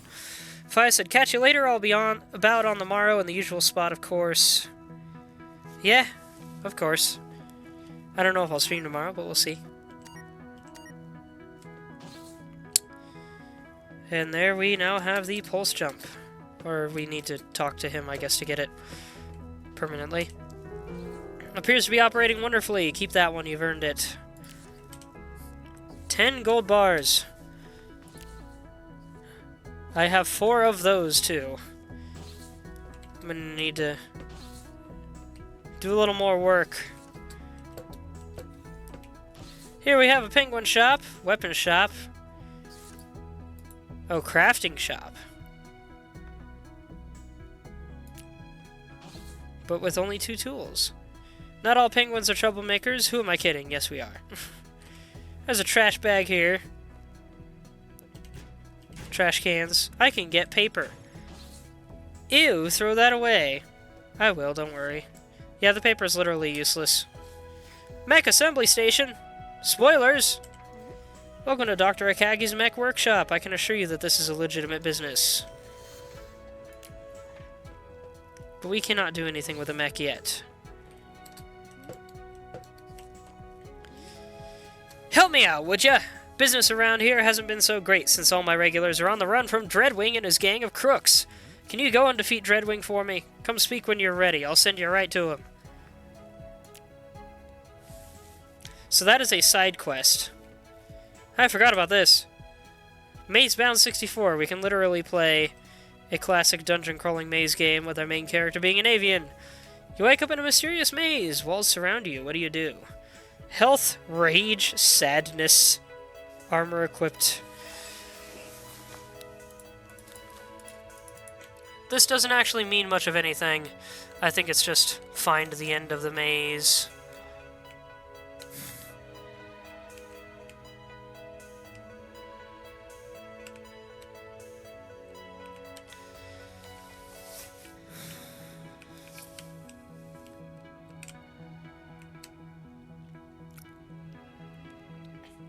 I don't think this is backwards, is it? Nah.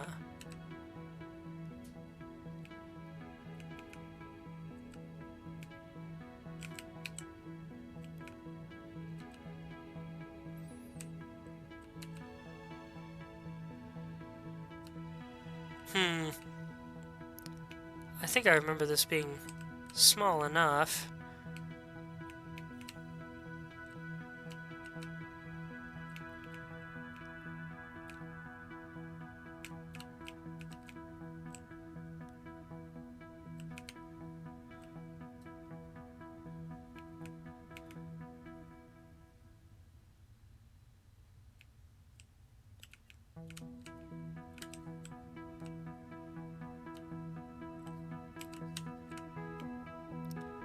Is this boring, anyone? I just wanted to see if I could find the end. I don't remember how big this is.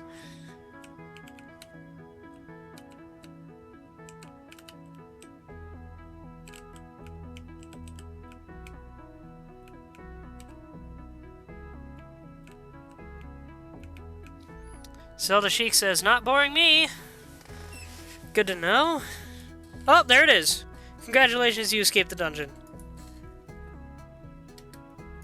That's it. Cool.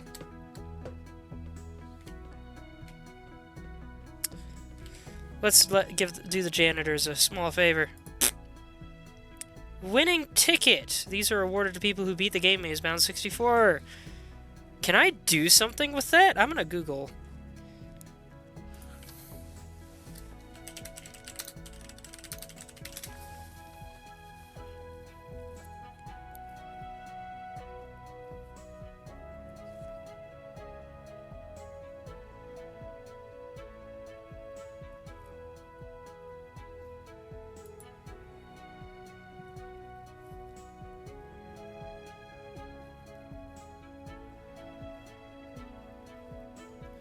So apparently, the winning ticket used to be a quest item. You could give it to someone in exchange for a reward, with the quest being Beat Mazebound. But for some reason, they removed the quest, so it's useless now. Can I sell it? Illegal goods. Doesn't have anything yet. Nope, can't even sell it.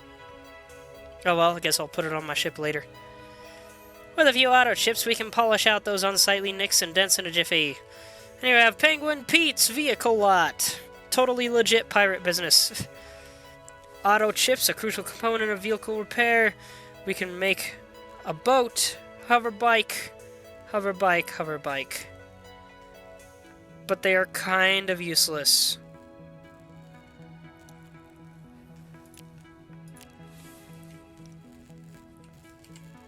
Sorry, pal, if the captain sees me talking instead of working, he'll have my neck.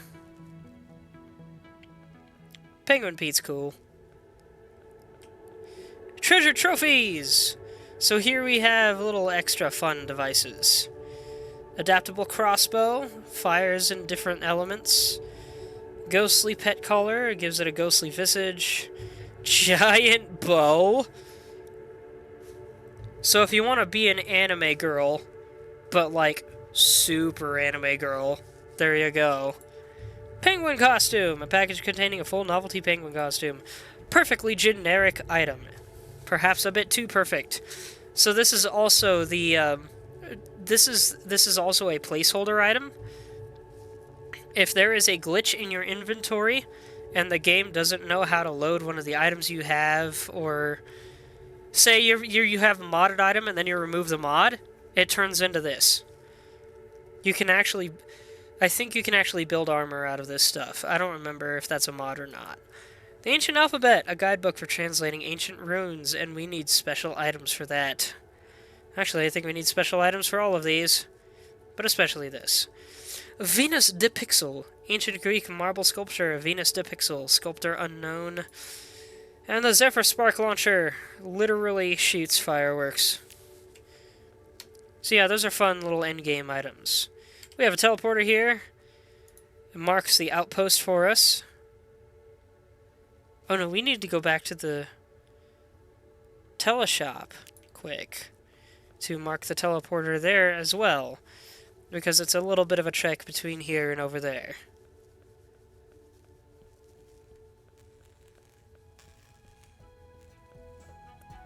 Ah, such homely music. And now I can go to the Arc teleporter. Cut the walk a little bit. Down the stairs we go. What is this craziness? Ancient murals love to be vague and mysterious. Oh yeah, spoiler alert. For some reason, if you complete the game, story characters will show up here on new characters. I don't know why they do that. But yeah, we're not supposed to see this yet. It's supposed to be empty down here.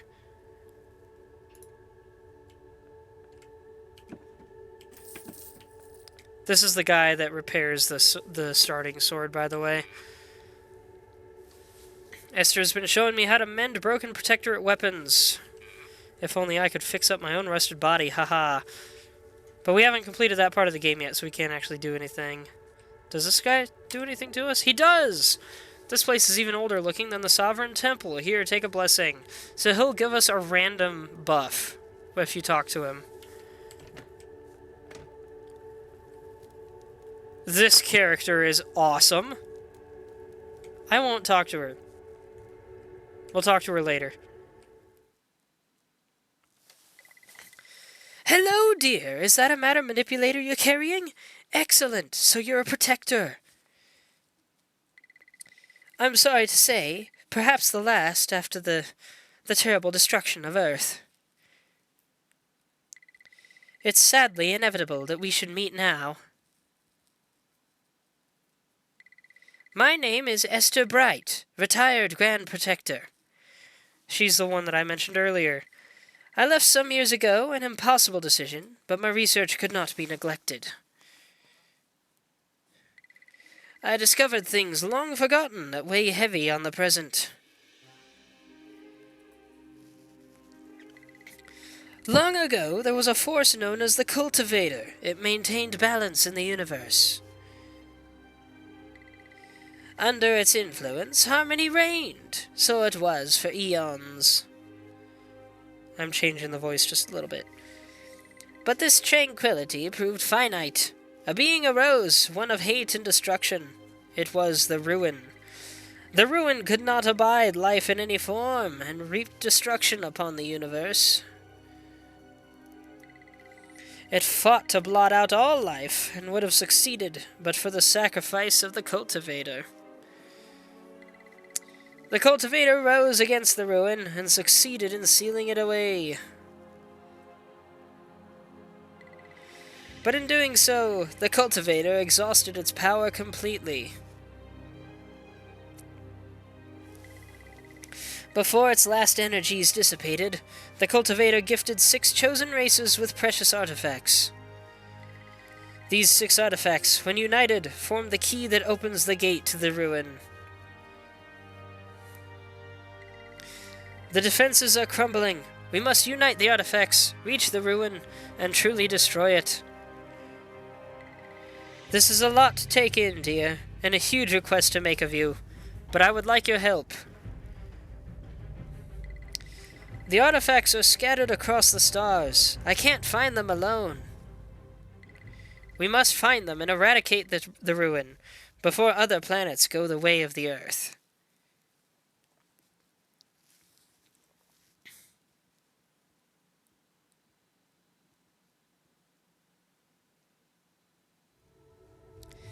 So yeah, this thing is also supposed to be closed.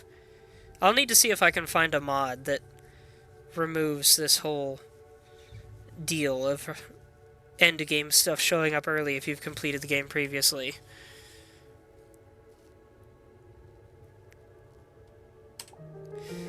Thank you for joining me, dear. With your help, I know we can triumph. First things first, though, dear. You need a ship in good working order. Who knows how far you'll have to travel before we're done. I think you should return to the outpost to speak to Penguin Pete, the shipyard captain. I will ignore everything to the right for now. Well, this looks foreboding. You got that right. So they don't say anything new. Oh, I do jump high with that thing on. I also take fall damage. Imagine jumping so high that you hurt yourself on landing. I can repair that ship, but it's going to take 20 Arceus crystals. You'd better get yourself over to the Arceus mining facility. I've sent the location coordinates to your ship's sail. We have our first story mission.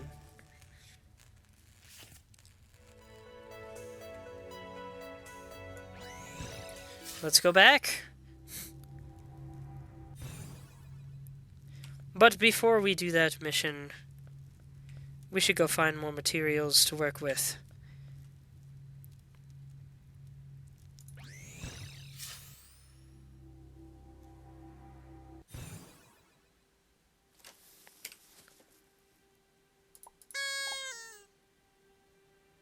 I got a second tech card. And I have 6 of those.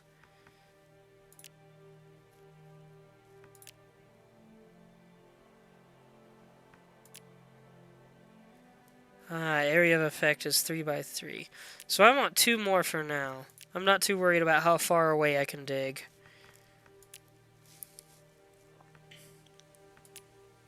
Oh, wait a minute. Let's do some storage management.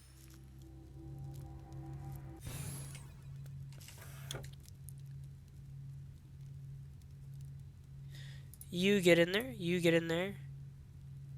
I didn't realize I wasn't wearing the proper uniform. I'm a dunce. I knew something looked weird. Now I look official. Oh, and we got an upgrade module. Used to upgrade ships and other useful equipment.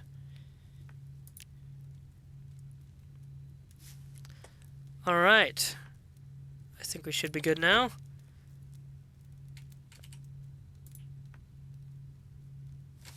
Wait a minute. I need a copper bar and 20 woven fabrics to build a flag.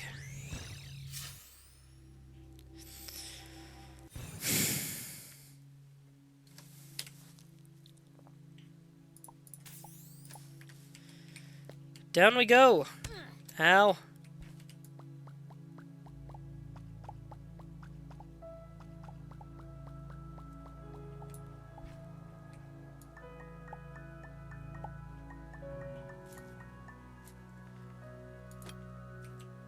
Our goal, get more crafting materials.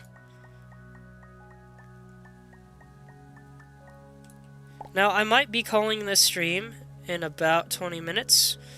We'll see where I'm at when 10 o'clock rolls around. I might actually stay up a little bit, have a snack or something before I go to bed.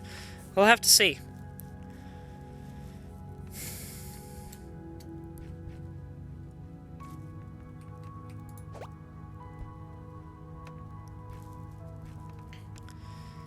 Let's go all the way to the end of this cave.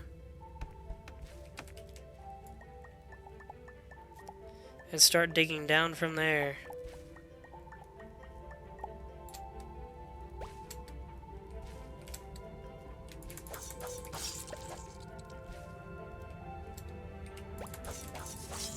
I did not mean to do that dash.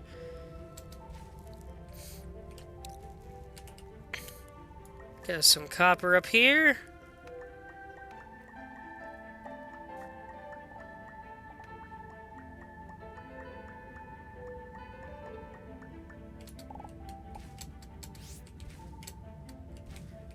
Gosh dang it. Come on. There we go.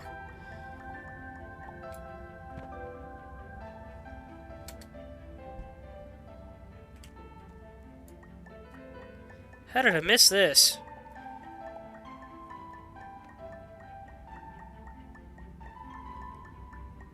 Oh gosh, that stuff takes forever to mine.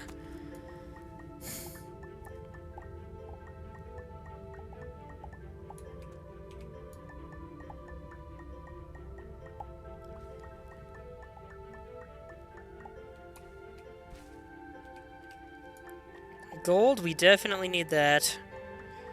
Need as much gold as we can get. I wonder if we'll be able to find tungsten down here, because that will also help with item progression significantly.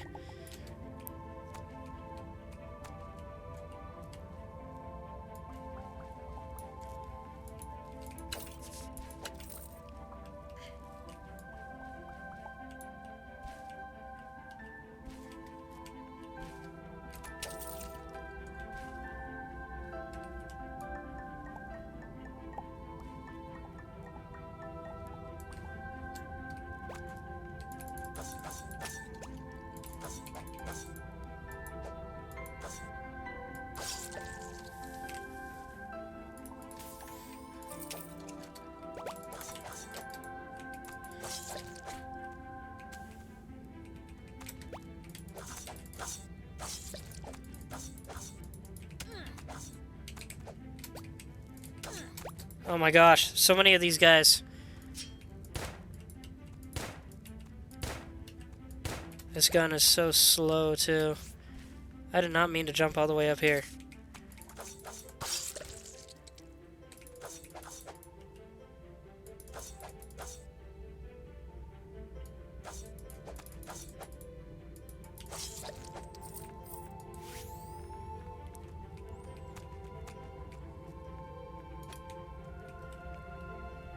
This is why ropes are valuable. If I just jumped down, I would have died on landing for sure. The rope can't even reach down this far. It's cool that you can swing around on it, though.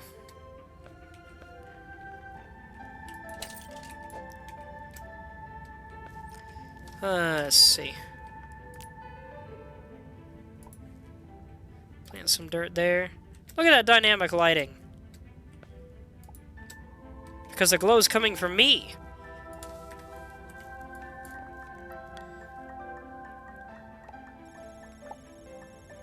Did you know that limestone is made up entirely of ancient shells and corals and stuff? I did, but I forgot about that. So limestone is dead things.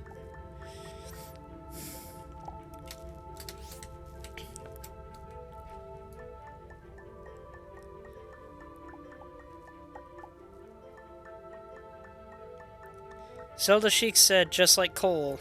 True. I'd forgotten coal was also made of dead things.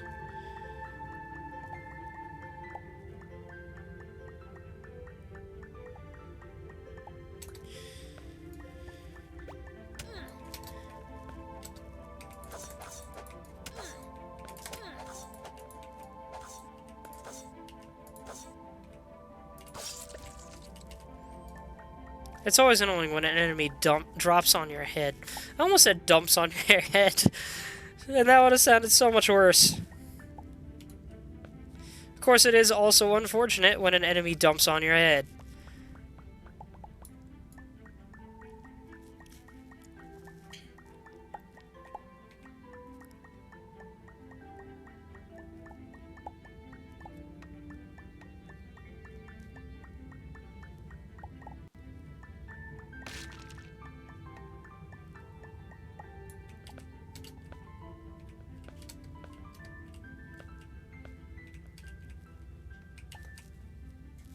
Dang it.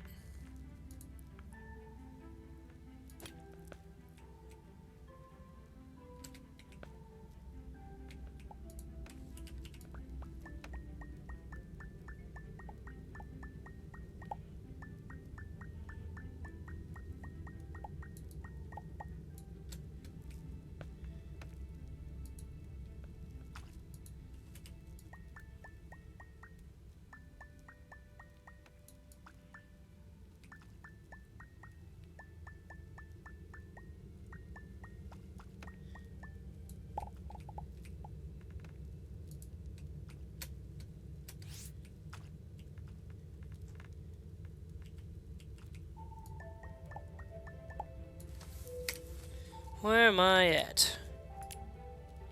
I have 11 gold ore. I don't think that's enough. 45 copper. That's pretty good. 4 silver. 26 iron. We're doing good on everything but gold. I need more gold. Ah, here we are. A flesh pit. Beautiful. Why exactly do we need flesh blocks again? We don't. We really don't. But I need the stuff that's in them.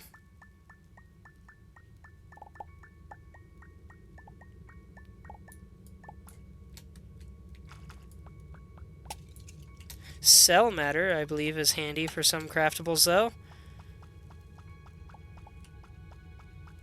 I completely forgot that you can get that by just mining around in here.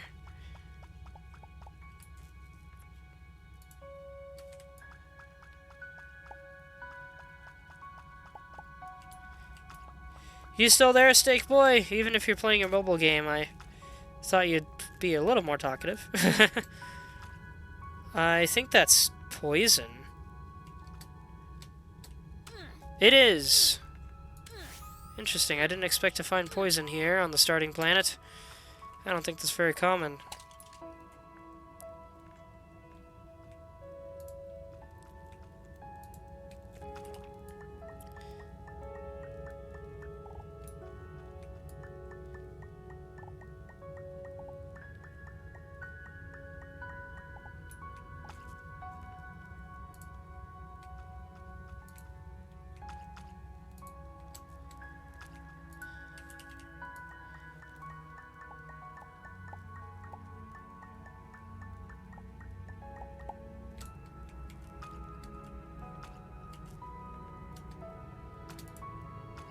That is just coal. And I think I've got plenty of coal now. Ghost thing!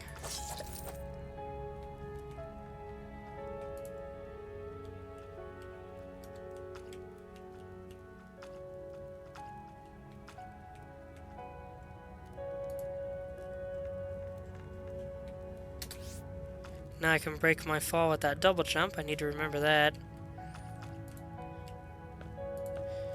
Ah, we're getting out of the flesh pit. Here's plenty of core fragments. So we're reaching the bottom.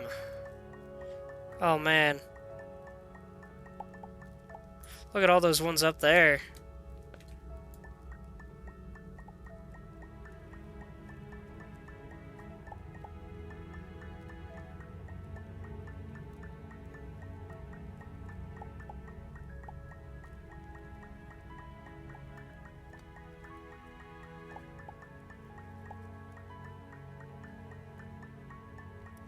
Wait a minute, I'm a dunce. I'm a massive dunce. Collecting liquids is extremely important. I will take that. And now I can do this. Probably the most annoying liquid in the universe. Lava at least kills you before you get a chance to be annoyed.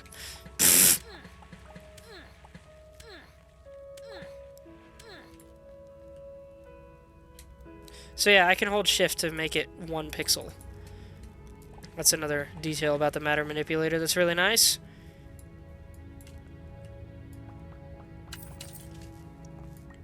But at least I'm not stuck with 1 pixel for the entire beginning of the game like you would be in Terraria.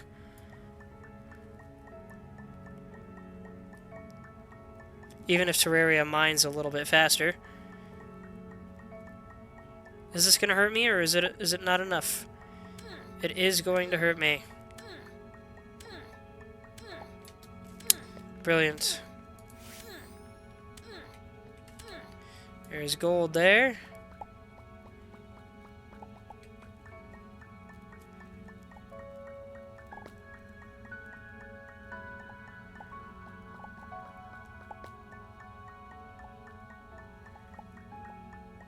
Actually a pretty good gold vein. Cool.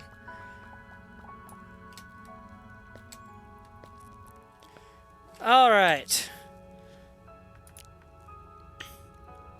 Time to try out this thing.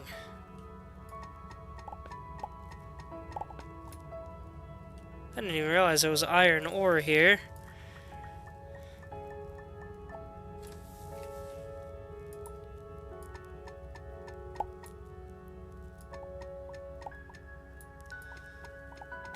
As it said, pickaxes don't last long, but they are great for digging.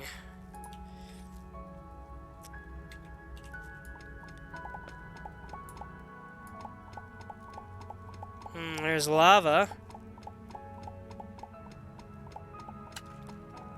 Just for fun.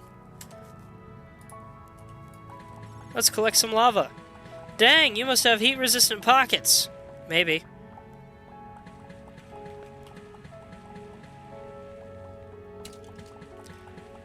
I mean, this is a space age. I could have heat-resistant anything.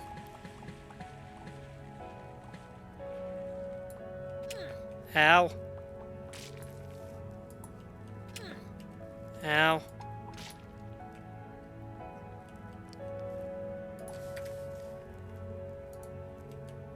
Oh, look at all that iron.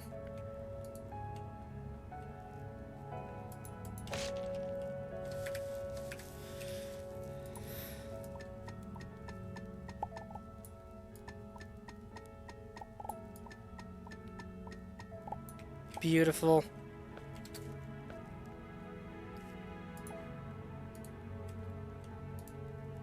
There's gold back here.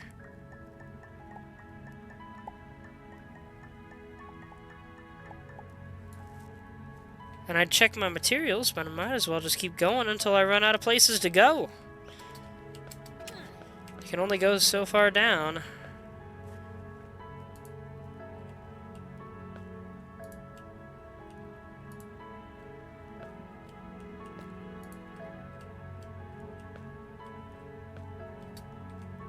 Ow. Oh gosh, that was not good.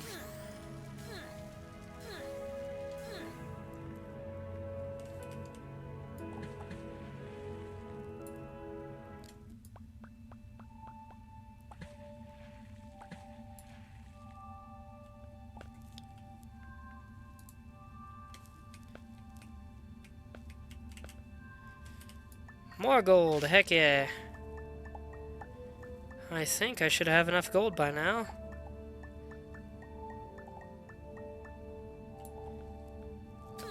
Ow. Shoot, shoot, shoot. I need to heal more. If only this didn't take so long.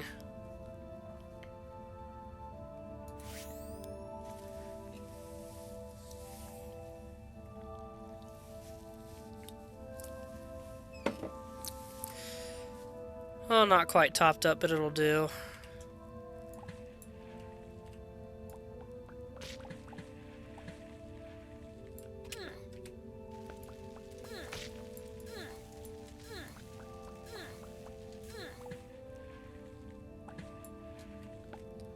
What is this?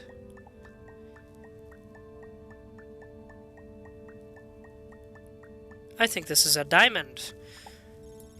You found a diamond! Be careful with it. We don't want it to turn into a living thing and create a civilization. Again. Whatever that means.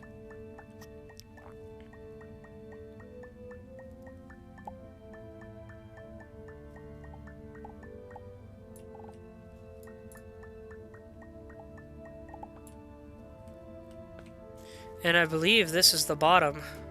Whoops. Well, probably based on that. Yup, this is the bottom. Much later in the game, if you have the right materials, you can actually go swimming in that. Barely. I love this effect, that it actually has, like bubbles and waves of chemical and stuff all up in it, but you can only see it if you shine a light in it down here. Gosh dang it, this lighting engine is awesome. Anyway, let's get out of here.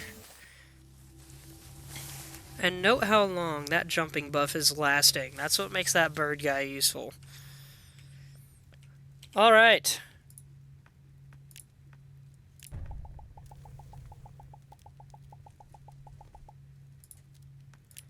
I can make 14 gold bars, which is plenty. 38 iron bars, brilliant. 3 silver. Not as much silver as I would have liked, but oh well.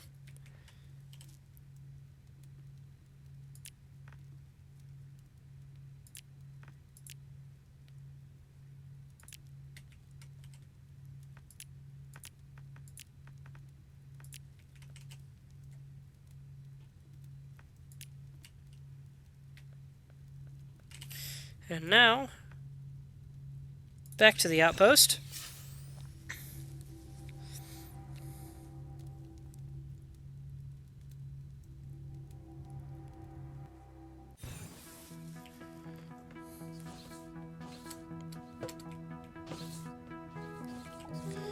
Most excellent. Now all that remains is to test the distortion sphere tech, and I've got just the course for it.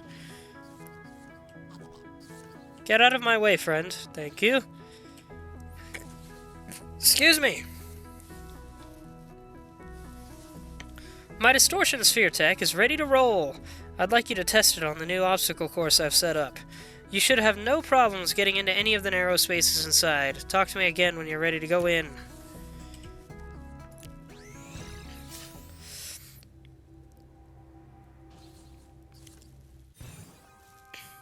And if the name wasn't obvious enough, we now have Morph Ball. Press F to use the distortion sphere tech to turn into a smaller and much rounder shape. How does it feel to be compressed? Ha! Having been in a .zip file myself wasn't very comfy. It has its own jump, but it's not quite high enough. I believe you do not suffer fall damage while you're in this form, but I could be wrong. It's possible I've died from it before. It does, sadly, take energy to turn into that for some reason. We can go up some hills. Hop in. You can use your distortion sphere while in the air to get into this passageway, or you could just jump in, but... yeah, you can also turn into this in midair.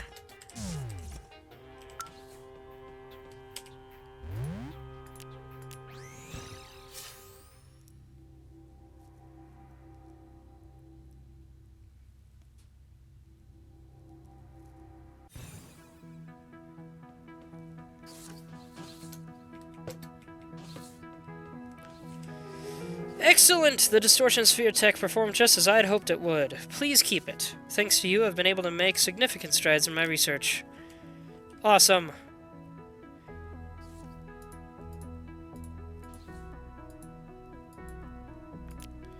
We need 8 for literally anything. But yeah, we have various options for how to upgrade our tech.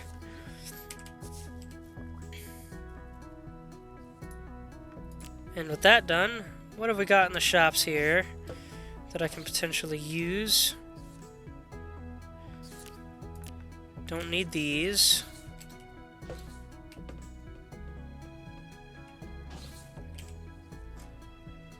I'll buy the pet house while I'm here.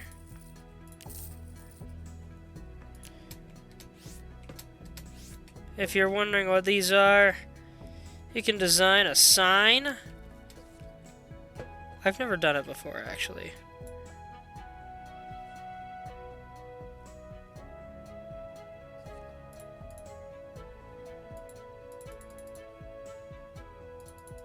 Oh, you can make an animated sign. New animation frame.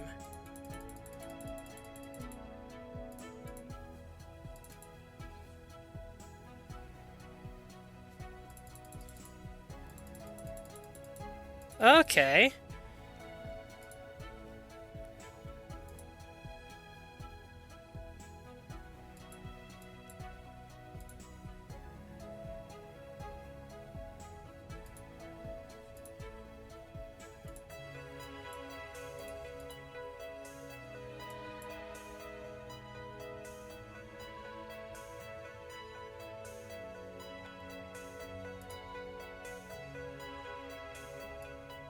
Ah, there we go.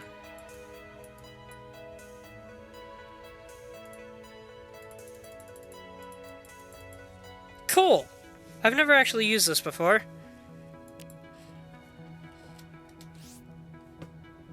But that's a cool feature for those that like building. Themed furniture, a different featured set every day. This is interesting. We got cabin stuff. We got Christmas stuff. I didn't realize this game had Christmas content.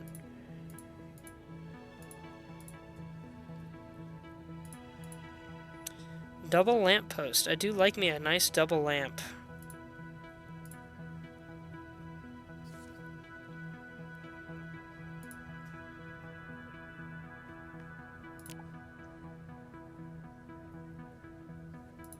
Jetpack Santa statue? Oh, heck yeah. Give me that for real. Holiday rocket sleigh? That too. I'll take that too. And a menorah for those Jewish folks out there.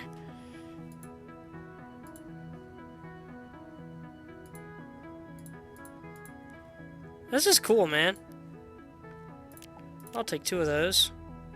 Triple lamp. Ooh. Waz lights. Fairy lights that spell out Waz, whatever that means.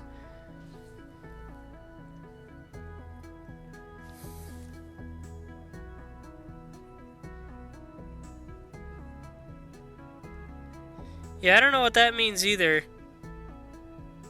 I feel like I should. Zelda Chic, any ideas?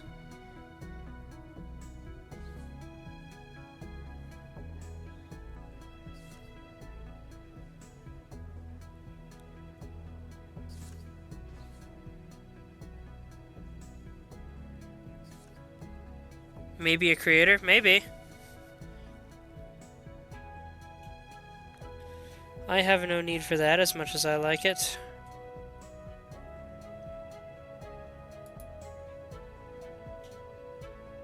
Or dissing another game. I don't think it's dissing another game. There's a dreidel, too.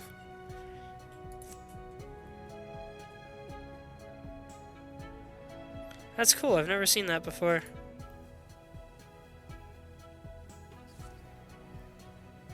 Big green gumdrop. Basic lamppost. Guide to colony construction. Place it in an enclosed building with at least 1 door and light source, and someone will move in. Unlike Terraria, it's not, at least to my knowledge, particularly useful to build a colony. But you can do it, and it's cool. Ow. Can I buy anything of particular use over here at the Infinity Express?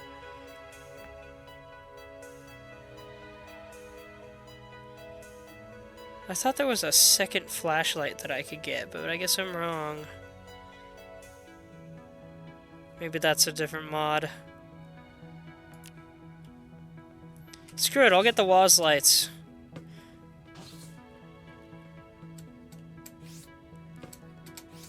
Ah, ran out. Oh well. My buff ran out.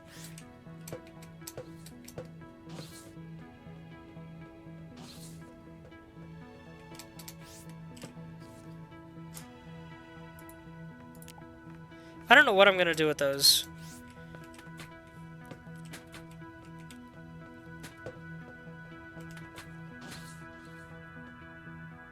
What a strange place for a crane.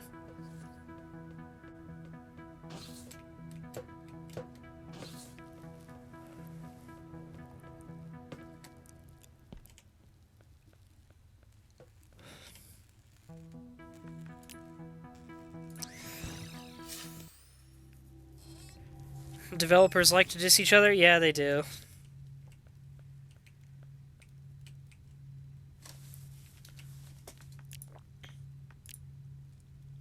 Let's have a little... Oh gosh, that is really big. I was not expecting it to be that big. I'm gonna do that for now. I hate that I can't quite center this.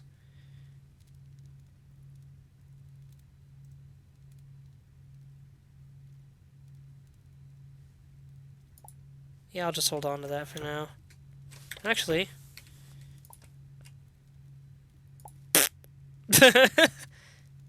I hate that. I hate that so much.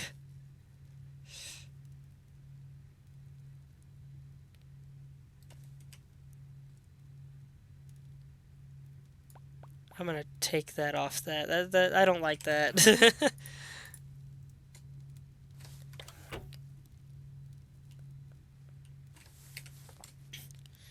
Well, I got the pet house and a ball. But since when do cats play with balls? They usually play with yarn. Oh well. I'm gonna put those in storage as well.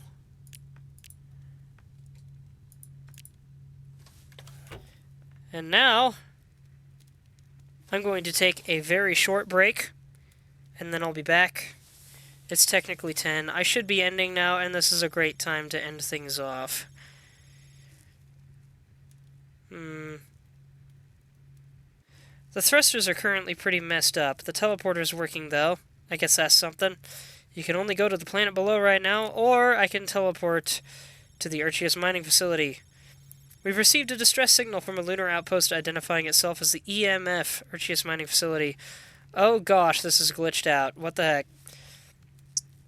Archeus ore is used to build and repair FTL drives. I think we should investigate. I recommend you craft steel equipment before setting out. This must be avian text, specifically, because it's glitched out. And also because she said steel, and I do not believe steel is a thing in this game. Instead, we have iron, tungsten, and then on to space metals.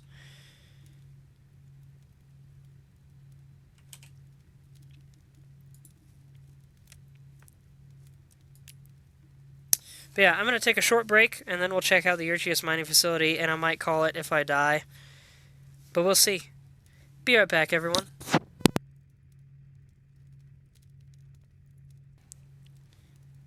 I almost forgot to hit the unpause recording button. I'm back. I went and made myself some instant curry noodles that I found at the store yesterday. I'm hoping they're good. They look really jank and they smell kind of weird, but yeah, there was some curry noodles that I found at a store a while back that were really good. But that store is a little out of the way from here and I no longer work next to it, so I'm hoping to find alternatives that are closer to home. So I'm going to try this. It's still really hot at the moment, so maybe I'll try it at the end of this episode. I only just remembered I technically don't need to go to bed for another 10 minutes. So that's nice. But yeah, let's... If you're still paying attention, friends, let's head to the Urchius mining facility and see what we can pull off.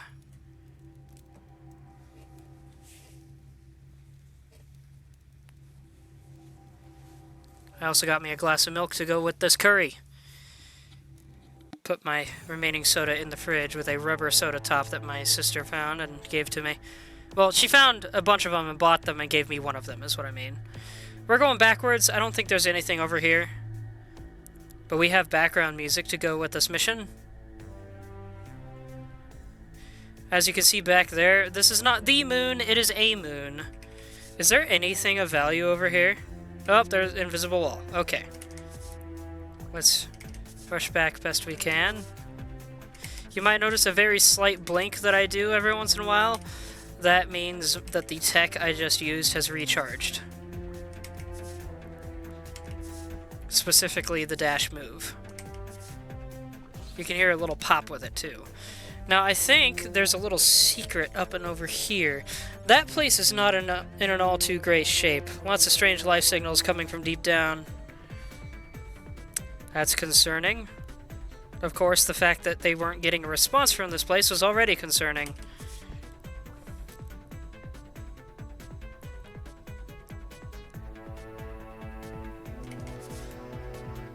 I thought I remembered there being a secret back here. Maybe I was wrong. Is this faster? Not really. And invisible wall. So no secrets here. Bummer.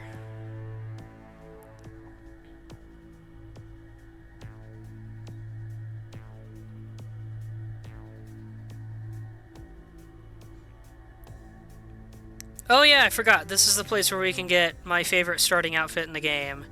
Because even though the Protector outfit is really nice, it's also a dang uniform, and not always ideal for combat or rescue situations.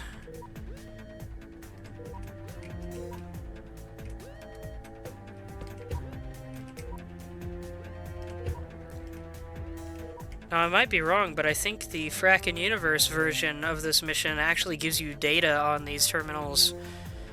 I'm probably incorrect, though. Seems like it's on a lockdown. I'd say you should search for a beaker to bring the power back on. Breaker to bring the power back on, but watch out in this darkness.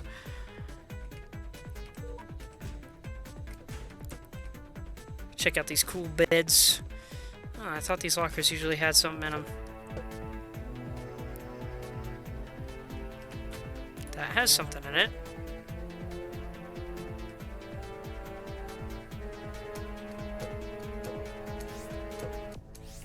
We got a bathroom. That has nothing in it. I can sit in the stall, though. What does this thing have to say? It's a control console. Who controls it?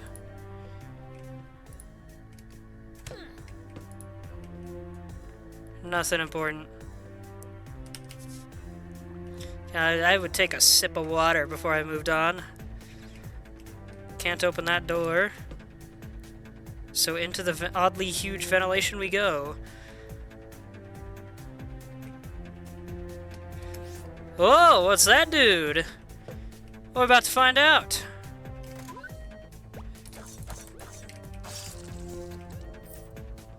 Kind of. These weird creatures contain both human DNA and Urchius. How does that even work?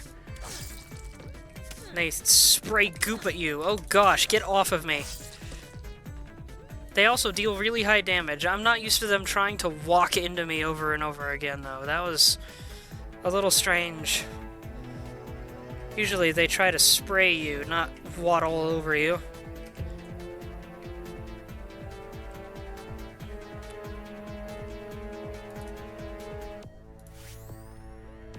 There we go.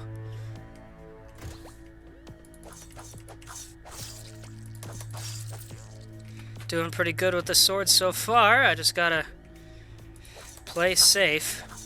I'm not trying to do that dash. I don't like that This is why I don't like double tap mechanics for running.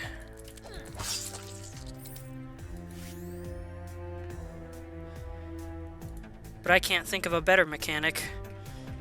A better button to use or anything. I don't even know if you can change it. Note that I cannot place anything on these walls. This place is scripted. You cannot mine or build anything here.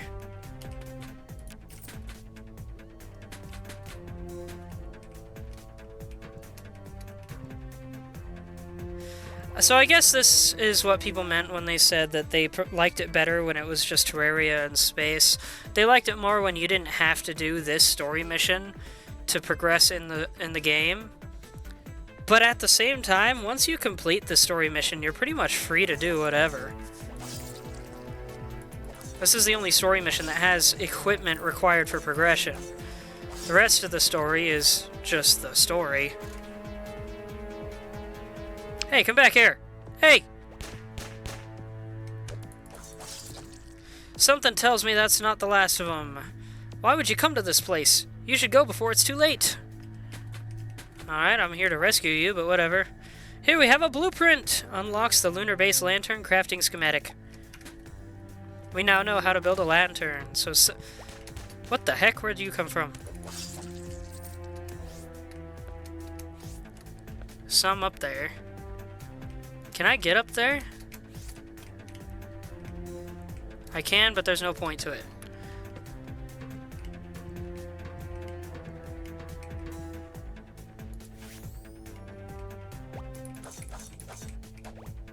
Oh, jeez.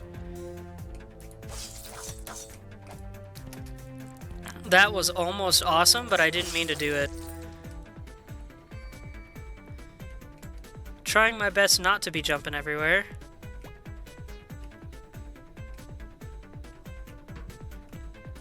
Ow! Okay, so note to self, that goop travels farther downward than it does upward. Oh, we got flashy lights. How scary.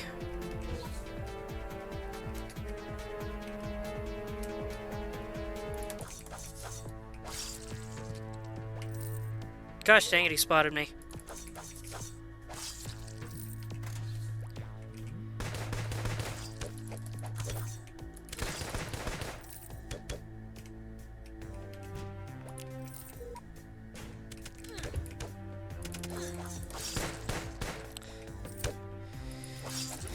Hey, just don't stop coming!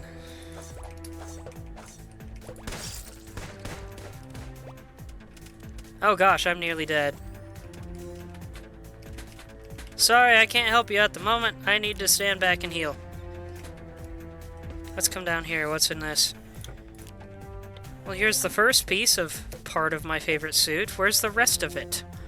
Thought I should have more by now. Well, there is this up here. That's useful. Don't remember for what, but I remember it's important. Have I missed anything? Look at the dynamic lighting awesomeness.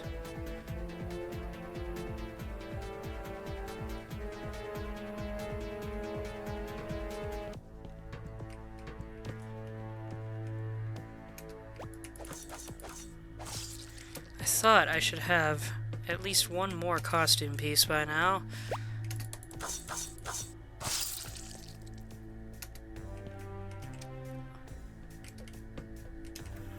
Ah, there's... I don't think that's one of my favorites. But it's another piece. Friendly guidelines from the Lethia Corporation to all of their employees, and we can read this one.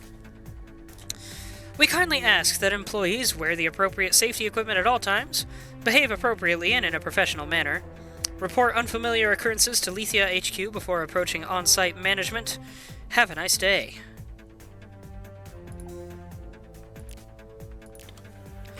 So talk to corporate before you talk to your boss. How weird is that?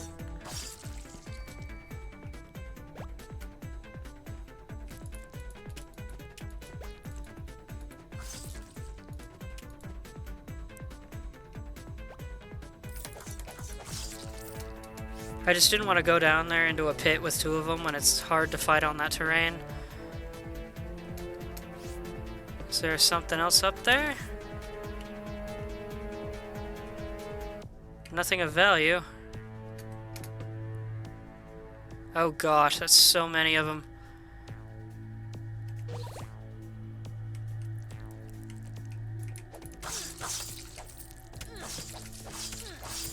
Ooh! Had to get them all into a bunch so I could attack them all at once. That's the nice thing, is that there's no limit to how many you attack at one time, as long as they're all in range. Oh geez, I walked into that.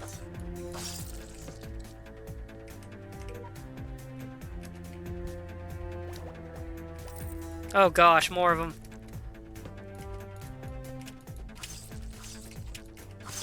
Wow! Did I just kill three of them with a single dart? Those things are stronger than I realized.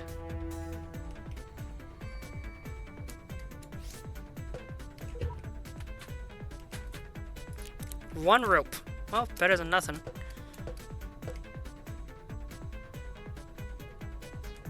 I'm reminded of Pro Jared's Zelda randomizer playthroughs and how he notoriously keeps getting bundles of arrows at times when that is the least useful thing he could get.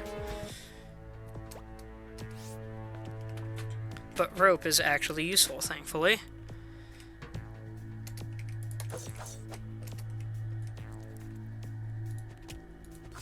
Oh, that does do a lot of damage, goodness. I knew it did earlier, I didn't think it would do that much to these guys, too. Guess it makes sense, though.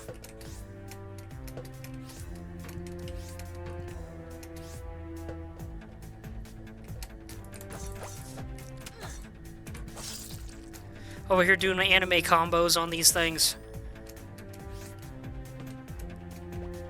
I think the guys that were hiding out in that bunker have sadly died.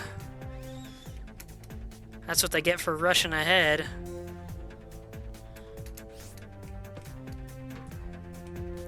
When their rescuer was injured.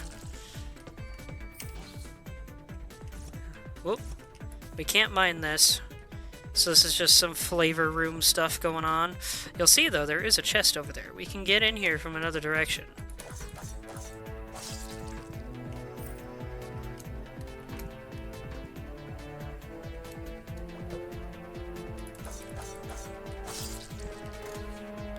And now we can backtrack if we need to. If I miss any pieces of my outfit, I'll have to go back and look.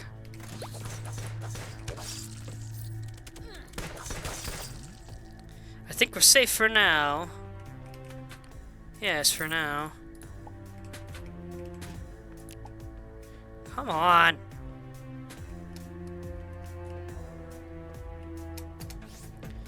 Is there a piece in here? It's still not the one I like to wear. Communication failed. Printed transcript number 13. This is Lunar 12 to Lethia HQ. Come in, over. We have an emergency HQ. Some kind of monster. Come in, HQ. What's going on? HQ, can you hit? Interrupted. This is the Lethia automatic call response. The Lethia Corporation is aware of your situation. Outgoing communications from Lunar Base 12 have now been shut down. We hope you have a nice day. So, something's going on with Lethia. That they decided the best solution to emergencies like this is to cut contact. That is not a good sign for these folks.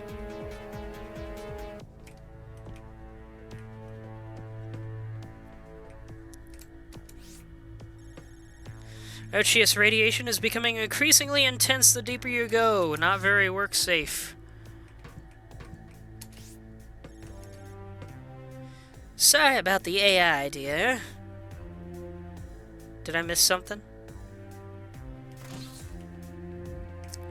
Oh, that's a enemy. Look at them. Prolonged contact with the Arceus crystals seems to have denatured their very being. The poor creatures have lost themselves completely. So Urchius radiation turns you into a weird flesh beast. Also, I am proud of myself for being able to handle that fight while looking down here. I'm proud of myself for that.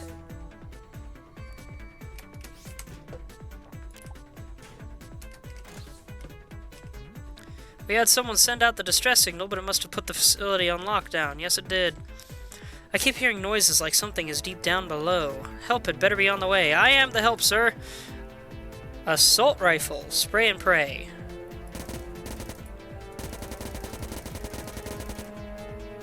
Well, that's handy. It is also two-handed. I'll put that there.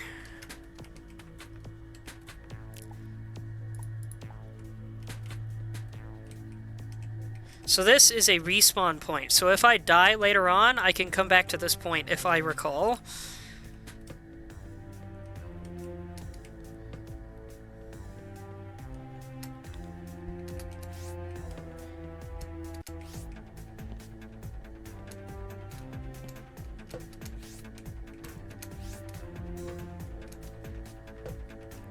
These guys are much tougher than the unarmored ones.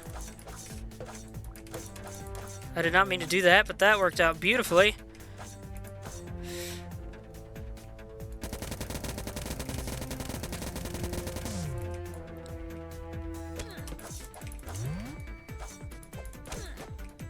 I think the darts are actually stronger than the assault rifle, believe it or not. I'm impressed at how little damage I took from that.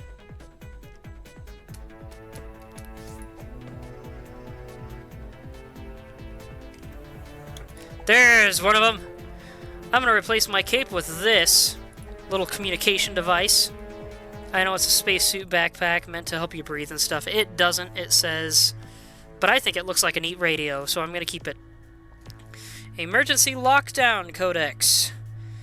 This facility has been put into full lockdown in accordance with procedure Alpha 1A Awakening. An Urchius life form has been awakened in your facility. We ask that employees remain calm. Letters will be sent to your families, thanking them for your services. We hope you have a nice day. The Lethia Corporation. Please remain calm and just allow yourself to die.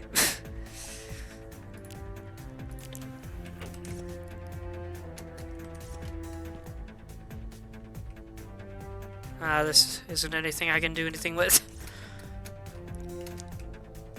Just some flavor stuff. Is there something up there that I can... This is...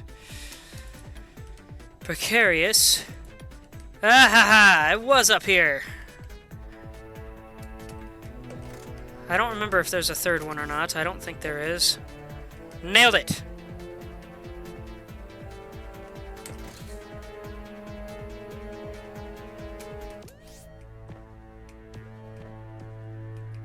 Yeah, I think I definitely missed something in this place. Here we got a glow stim. That's nice. We got some bandages. That's nice. What the heck are these? I wonder if this actually means anything or just looks neat. Strange alien symbol. Odd. And because we hit both of those switches, we were able to get down in here. Was that this one? Maybe it wasn't this one. No, it was, because the door's open here. So yeah, hitting both of those switches unlocks that, and you might recognize this from a store item we encountered earlier.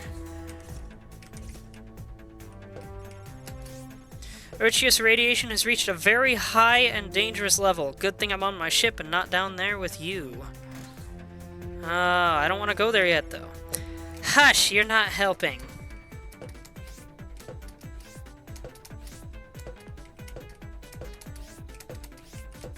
Ah! Gosh dang it. Yeah, I definitely missed something. At least I think I did. I'm gonna do a real quick Google. I wanna... Normally I'd just go hunt this thing down, but normally I'd also have it by now.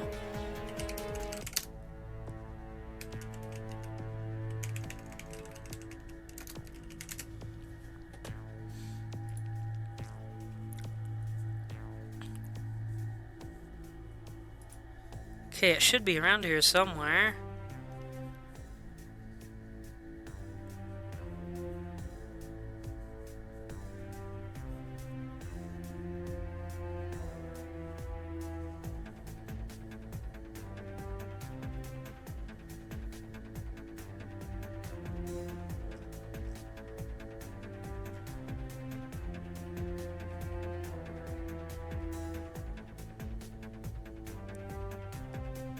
Wait, it's possible for this thing not to spawn?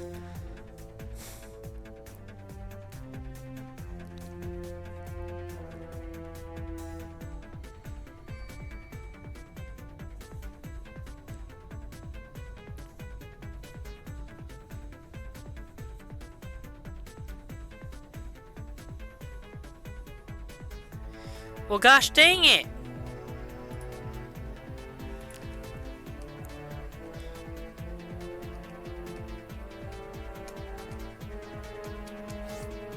I don't want to go all the way back through this place looking for it. I thought it was guaranteed to spawn, though.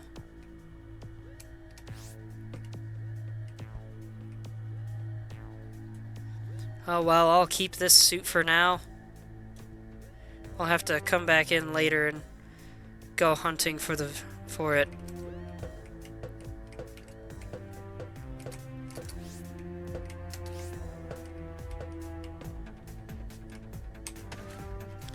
Here we go! Boss fight! Against the Urchius Horror. All you gotta do, turn on these switches. You'll see this thing. This thing seems immune to any regular weaponry. You should hit harder. Or smarter. There's an alternative.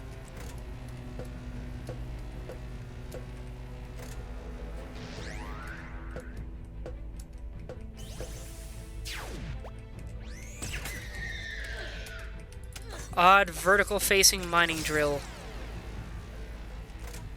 Gosh dang, this thing is quick.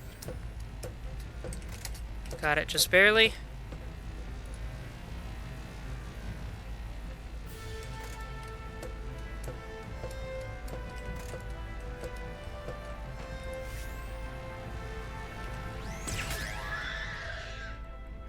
One more time. And it is currently impassable now.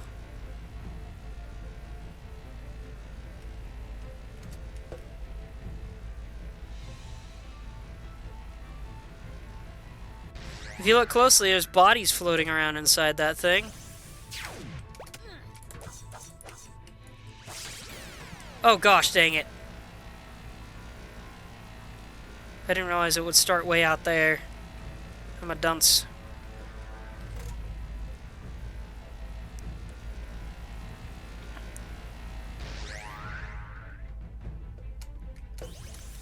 For something called the Horror, though granted it is impervious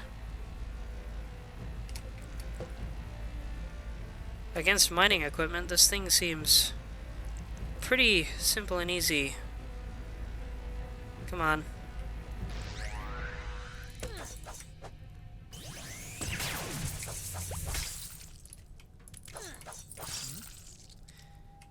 That thing captured me. I'd be a mutant by now if you didn't destroy it. Thank you. You have the respect of everyone here. I'm trying to get this high-vis jacket that he has. But I guess I missed it somehow. And here we have a bunch of equipment we can take with us.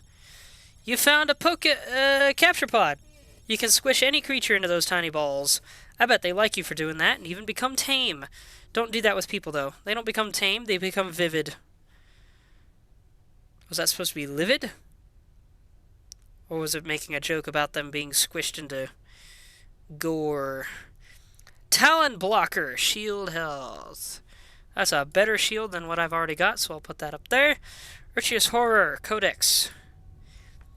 We are calling it the Urchius Horror. We have been trapped down here with it since the facility went into lockdown. And believe me, horror describes its nature perfectly. We found it in a deep vein of Urchius crystal. And upon uncovering the thing, it awoke.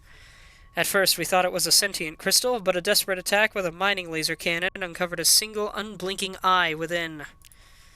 It fired streams of searing plasma at us, destroying most of our equipment. Attacking up close was impossible. Those who got too near were drawn inside it, transformed into mutant servants for the monster. Why wasn't I? We fled, and the mutants followed. The laser cannon was left intact. Perhaps a braver soul could go back and use it to destroy the creature. They would have to be agile enough to dodge its beams, and strong enough to defeat its corrupted lackeys. I just don't have the fight in me anymore. A disturbing thought occurs. This thing could be a parasite, but who is to say creatures like this aren't instead the source of the crystals? We may never know for sure, but I hope for everyone's sake that this plague never leaves this doomed moon. We also got this axe and a sniper rifle, which deals 14.6 damage per shot. How slow is it? Not too bad. And it fires a grenade, which is always very nice.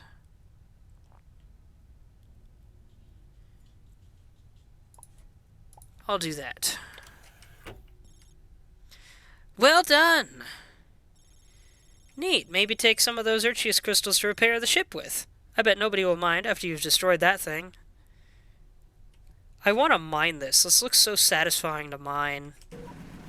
But this is the closest we get to mining it.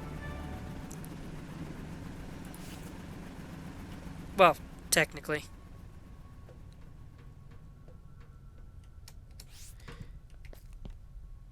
And that was the first mission of the game.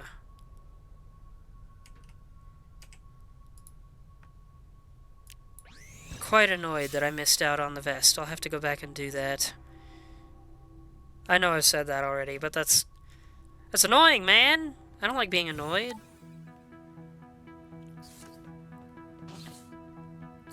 Time to repair our ship! Perfect! These will do the job. I'll go ahead and fix up your ship right now. Repairing FTL drive.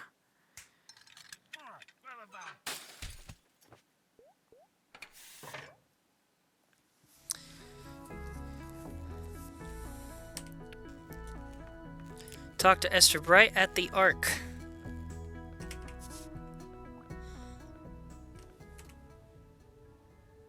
I still only have 3 of these. Someone just knocked on my door. Hold on. Yes?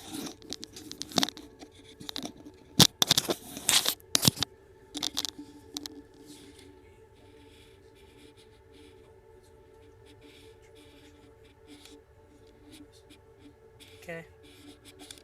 Night.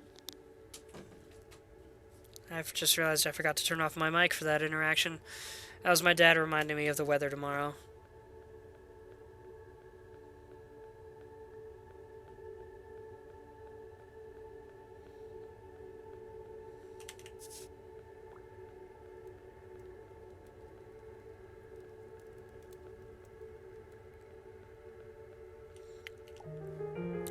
That was no mean feat. Well done, dear. Now that your ship is in full working order, we can get started on the task at hand. Before you go jetting off, I'll teach you how to access and use the scan mode on your matter manipulator. There's a lot to be learned from your surroundings, and the outpost is no exception. Press N to equip your scanner. Key areas of interest will appear green. Let me know how you get on.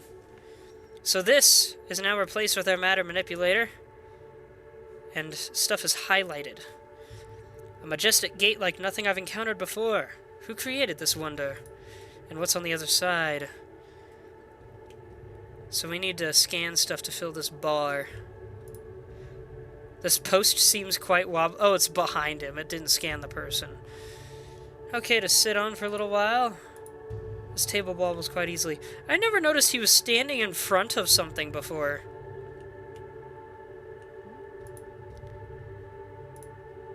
The plot is gripping. The suspense is killing me.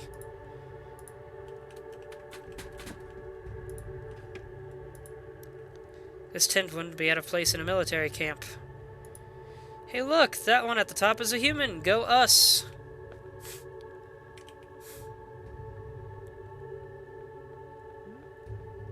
I want to know why that thing's not filling up. Do I have to go scan the outpost itself? Well, this looks foreboding. Ancient murals love to be vague and mysterious. It's like an ancient lamppost. Judging by the look of this teleporter, I'd guess it connects right to the Ark. I can get legendary items here, but only if I can trade some pretty rare stuff myself. Bet that penguin had a tough time getting... Oh, this thing. So green is mission important. Usually I would avoid such shady-looking characters, but I really want a vehicle. Penguin Pete is an authority on automobiles, from high-tech spacecrafts to humble hover bikes. A pile of ship parts. Some of these pieces look battle-damaged. I feel like I'm in a gangster movie. Round sign has a large mech suit on it. Oh, we have a mission here. Hey there, friendo! I'm Dr. Akagi, and I deal in robots. So I have this experimental modular space mech in need of a test drive, and my usual pilots are indisposed. Could you do me a favor and fly it through my test course? Just talk to me when you're ready to go. Will do. I'll have to do that in a minute, though.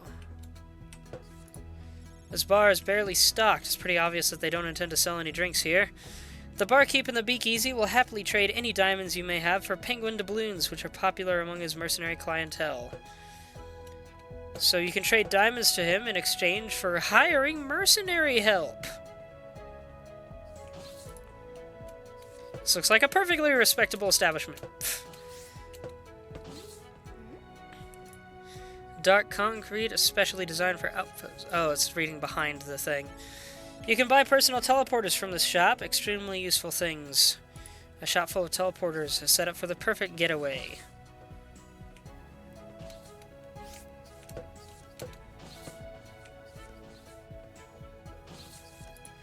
I can equip techs here. What a handy machine. This console will allow you to equip techs, greatly enhancing your mobility and dexterity. Bears with a shop, how wonderful. Those are the only sentient bears in the game. A strange amphibian peddles some rather nice furniture. This furniture shop sells a large selection of exotic pieces from across the universe and regularly has new stock. It also sells colony deeds, which attract tenants when placed in dwellings. I can craft specialized signs here. At the store, you're able to create your own custom signs. Terror Mart? Terror Mart? I'm already shaking. Wait, oh, Terror Mart, okay. The Terra Mart stocks farming and gardening supplies, among other things. They'll even buy homegrown produce from you through their remote shipping service. That concludes our tour for today. Come and find me when you're ready. Weird that she didn't have me talk about this thing over here.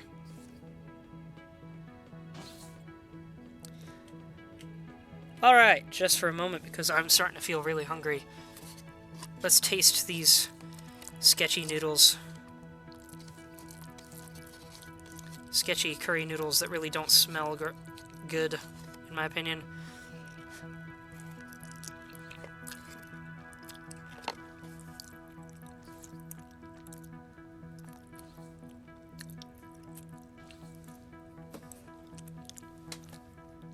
They don't taste very good either. In fact, I can barely taste them aside from the spice. I might throw those out and have something else.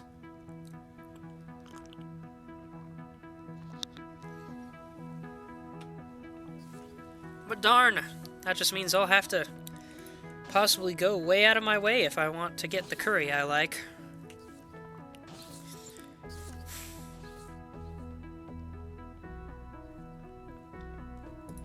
In case anyone's wondering, I am trying the That's Asia brand yellow curry with noodles.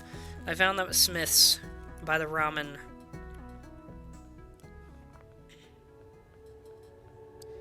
Never had them before. I wanted to try them.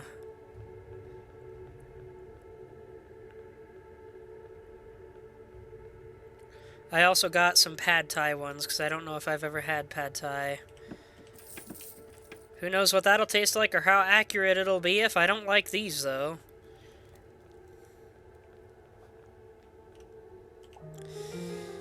Excellent work. It may seem trivial, but scanning is an essential skill that will be pivotal in our search for the artifacts. Now that you're familiar with scanning, we need to start finding these artifacts, dear. Yes, the Florin one first. Excuse me. Their colonies will contain vital clues to its whereabouts. Florin live all over nowadays, but still prefer the dense forest vegetation of planets found around gentle stars. Good luck, dear, and thank you. Oh, excuse me.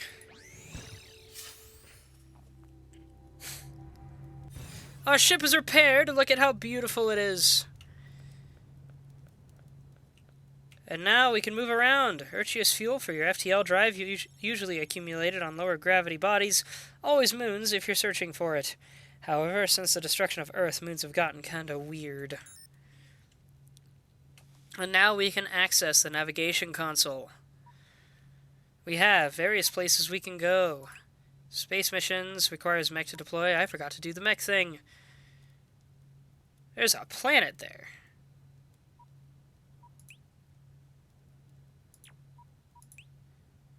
That one has a moon. This station takes advantage of microgravity to manufacture a variety of delicate electronic components. It's an electronic station. That could be useful. But first, I forgot to do the mech mission. Let's go do that quick to show off mechs. Then I'll also have to see about constructing a flag. I like to keep a flag for the starter world, just for fun. The flag acts as a teleportation spot. But first, are you ready for me to deploy you to my mech test course? I built it in an abandoned freighter I stumbled upon.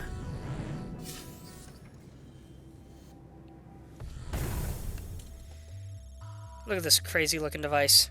You're now suspended in a zero-gravity environment. The mech you're piloting is designed to travel through space. I would strongly advise that you do not attempt something. Probably do not attempt getting out, because you can't move about in zero gravity if you get out. The mech can, you can't. What are we dealing with weapons-wise? Ah, we have a shield that for some reason stays behind us. Can I open these?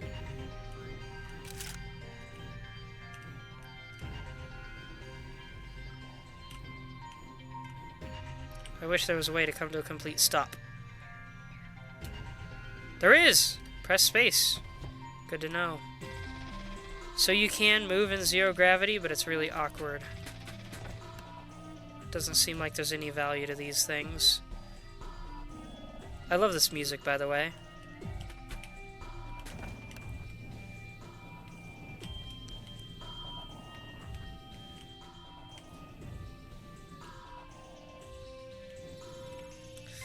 These targets can be destroyed with your mech's primary weapon. My probability matrix has concluded that destroying them may allow you to progress. Gee, you think?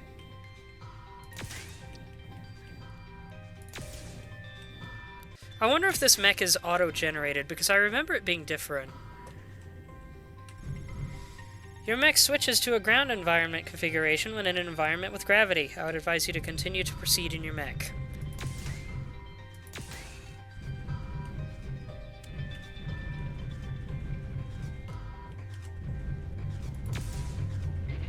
I like that there's this little office space over here. Please be aware of your mech's energy reserves, visualized as the blue bar you can see above your vehicle. Your mech's energy will deplete over time or when the vehicle takes damage. I forgot it's on a time limit.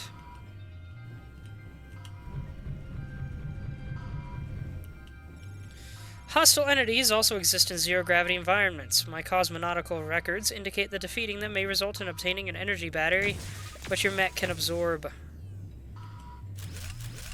In Frackin' Universe, mechs instead have fuel and HP separately, and you can restore fuel in flight, but you can't restore HP, if I recall. Maybe they have both.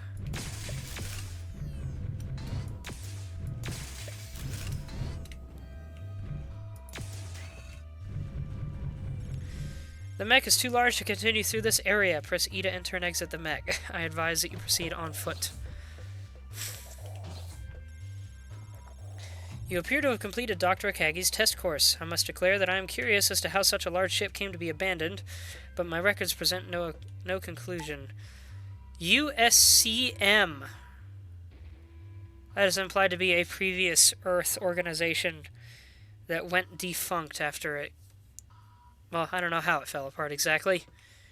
I believe it's supposed to be the precursors to the Protectorate. They were way more serious and way more brutal.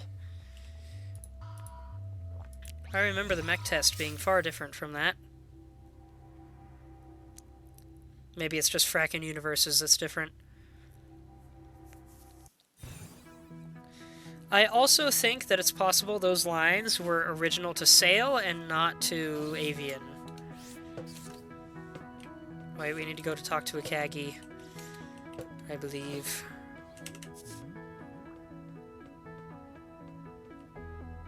I climbed an apex once, a nice view, they say. Anyone else feel like there's been some cosmic turbulence lately? You made it back! That's no surprise. That's not surprise in my voice, it's elation! As a reward, I can give you enough spare mech components for you to deploy your own mech for space travel. Head over to that mech assembly station to customize it. I'm working on a shiny new mech weapon, but I need some help gathering some pieces. If you could go into space and find me 5 salvage interface chips and 10 salvage power couplings, I think that'll be enough to finish it. Here we have our mech.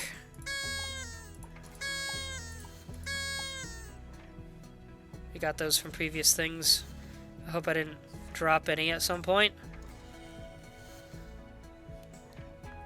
But yeah, here is our mech.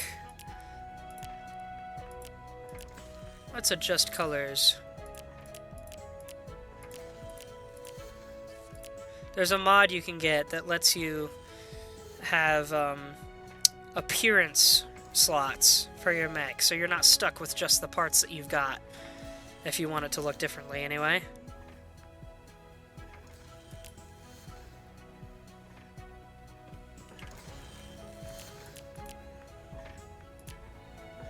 So now we have the starter mech. And simply having a mech is a fantastic upgrade.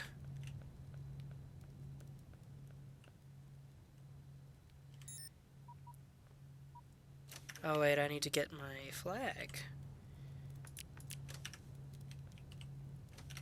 It's here.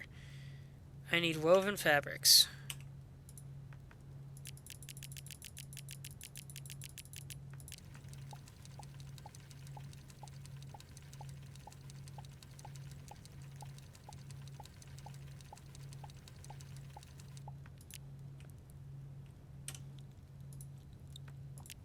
Human flag. I don't know why it's purple. A flag! I can see that tiny little thing from orbit and teleport you directly to it. But you have to place it down first and interact with it, giving it a name or I won't know which is even yours. Let's beam down real quick.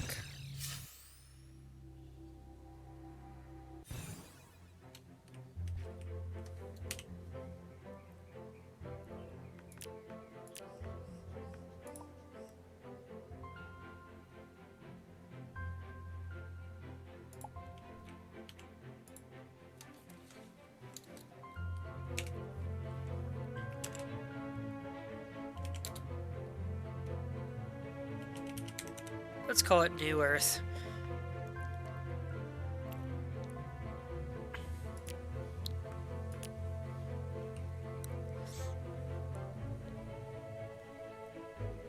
Huh. The mech spawner didn't show up. I thought I could call my mech down to me. Let's try deploy mech, which sends us directly down to the place we're currently docked at. Look at this chonker. And it digs much faster, too. So another thing that was really fun about Frackin' Universe is that it adds mech weight. And then you could apply a mod to... an in-game mod to the mech to cancel that weight to a point. So you'd land and it could break a whole bunch of Earth if you weren't careful. It was super neat, though. I was a little surprised to see that wasn't a default mechanic. I thought it was.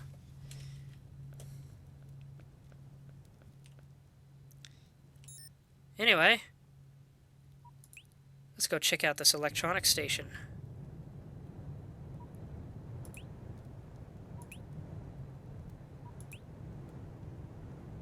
Oh, that's my ship. Okay, I forgot about that. I will... No. Oh, and here we have the whole star chart. You can go to any one of these stars, and they all have a system around them. How nuts is that? Midnight, barren, lunar, and Arctic biomes.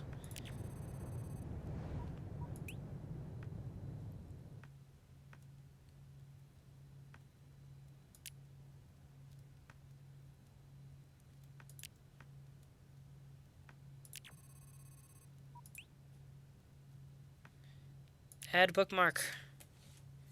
New Earth. This vacant moon has no breathable atmosphere, but there are caverns below ground that contain vast fuel deposits.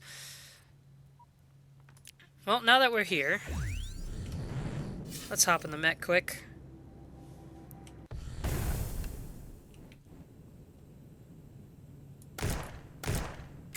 So here's our starter gear. You can also use the drill as a melee weapon. This arrow points us to our destination, which is this ship. Such beautiful music. Really makes you contemplate life sometimes.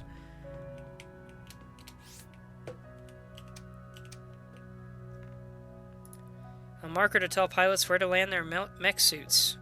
Strange choice of marker. 0. A number 2. Hehe. 1. This door could probably take a few hits to say the least. So we have found ourselves a settlement of some kind. Space settlement. Excited! I spent much of my life not knowing space even existed. And now I am here. So that's the thing about the glitch. Their lore is that they were supposedly created to simulate life and culture, just to see what directions they took in history. But at some point they reached the medieval age and then kind of got stuck there. Now, only certain glitch are able to break away from that programming, but they are ostracized from their medieval societies. If they do, they become more sentient, more individual, and become aware of space travel and all that. At least as far as I can tell. It's possible they're always aware of space travel, but it's just the ones that become self-aware are ostracized. I've come to space to find artistic inspiration among the stars.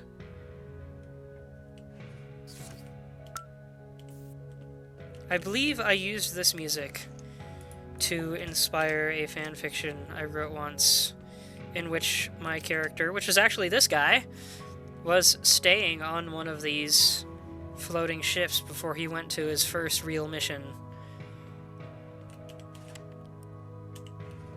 He was reminiscing, pondering the meaning of life. The stars really call out to me. I guess it just feels right being up here closer to them. So these are the Nova Kid, described as space gas bag people. They have a Western theme normally, and they all speak with a Western accent. You ain't gonna look me in the eyes, partner? I'm just fooling with you. I ain't got any eyes. Learn to craft inset panel. Oh, that's an inset panel. Somewhat inexpensive material that can withstand most weathering. So there is a building material for you. Meant to be a wall, if I am correct. All these salvage parts are awesome.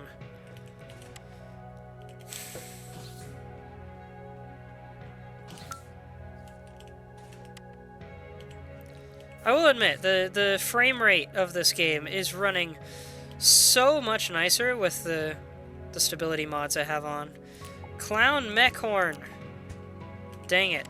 There's a couple other mech horns I would like much more than that.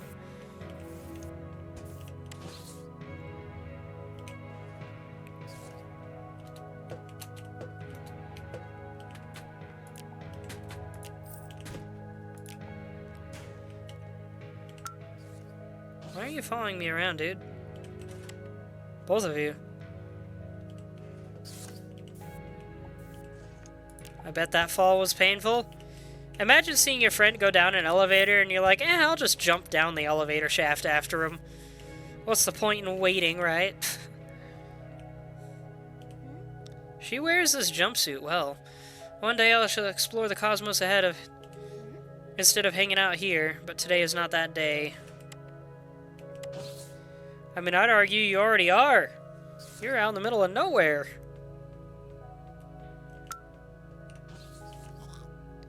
Florin didn't want to fight and eat all of Florin's life, so Florin came to space instead. There's a... what? There's a mission out here? Oh, and I can trade stuff. I forgot this was a thing, a trading system.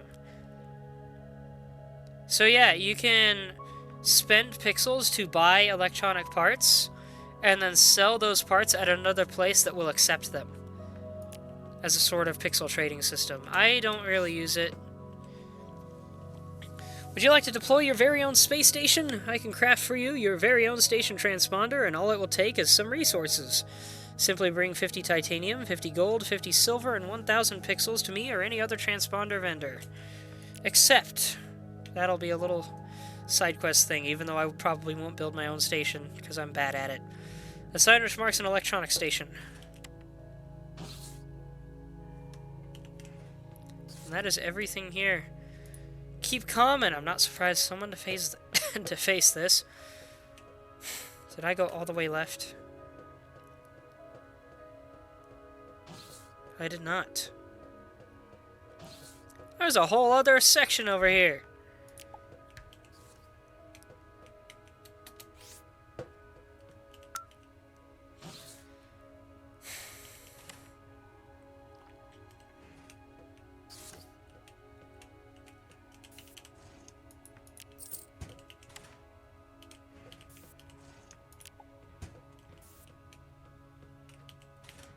Look at that mohawk bird.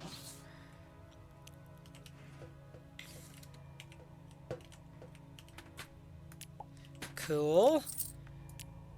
We're at 6. Just need 2 more and I can finally get a proper sprint.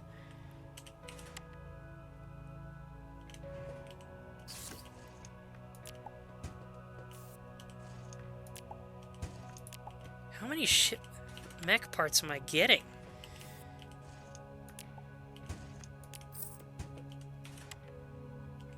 I forgot how easy it is to farm mech parts.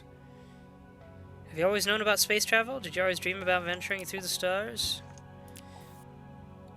Square wave musical instrument, perfect for adding that synthetic feeling to your performance.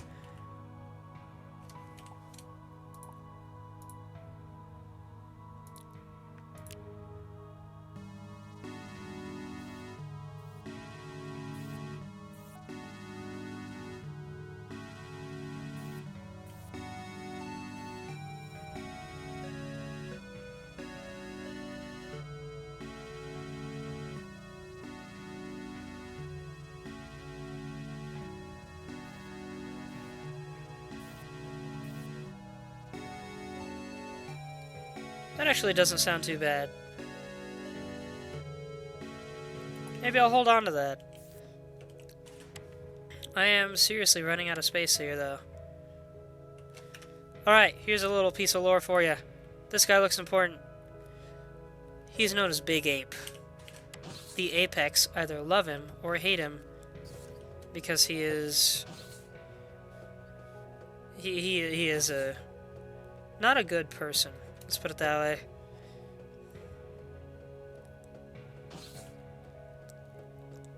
Not a good man in the lore. Jumping is faster. Oh wait, I can just beam up out of here. Almost forgot about that.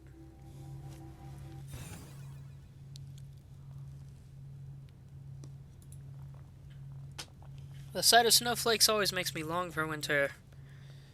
How in character. Now, let's go to a desert planet.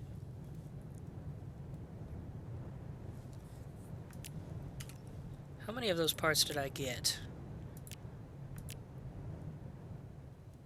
9 of those, 10 of those, 4 of those, 7 of those.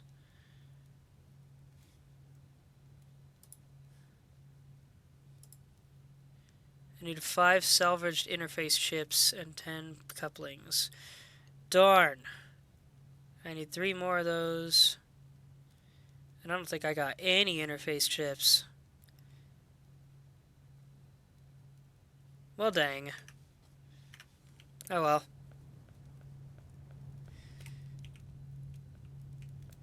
Oh, right. I need to actually lock onto the planet now. I went to the system. I need to go down to the planet. And there is tungsten here.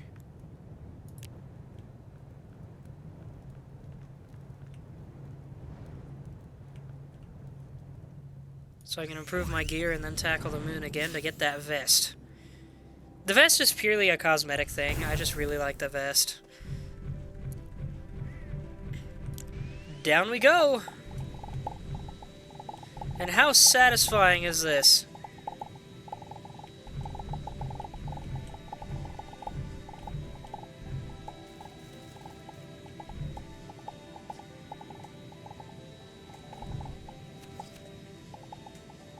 Heck yeah.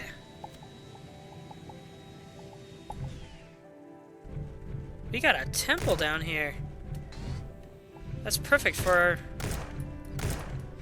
our progression quest. I didn't expect to find that. You might wonder, why am I mining around it? You can't mine down into it, if I recall. You gotta find the entrance. There's a chest over here. What's in you? Teleporter core. Cool. We can use that to get a teleporter. I forgot to dump my stuff off. But also, I should really get going. So, as much as I really want to continue... Oh, now that we've read these, we can actually toss them in the trash.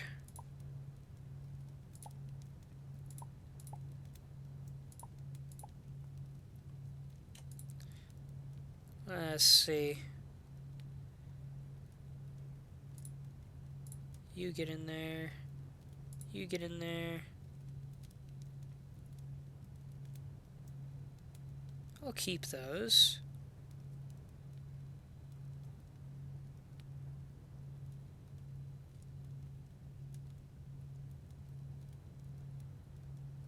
I'll put you in there for now. You as well. Plenty of digging implements. We'll have to use those a bunch. But now we have a mech, so we kind of don't need it. I'll toss those in there too.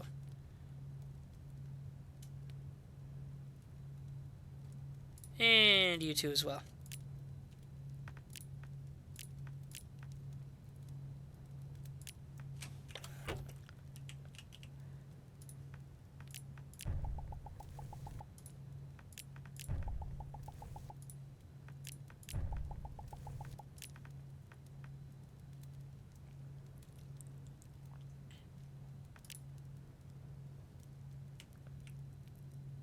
And let's make one quick pit stop.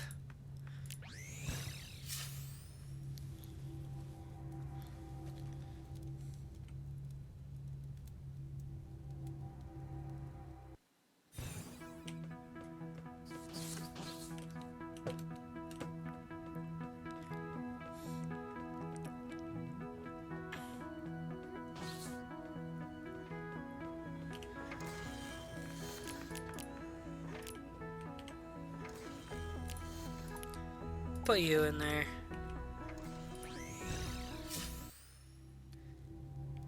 In Frackin' Universe, you can build your own mech table and put it on your ship, but you can't do that in the default.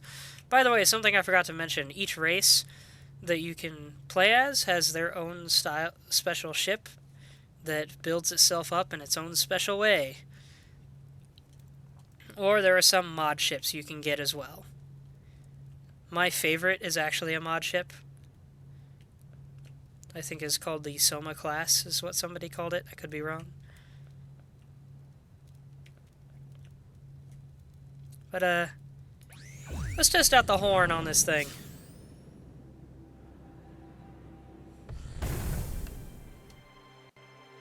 I forget how to honk it. Nope. There it is. What an intimidating mech sound, huh?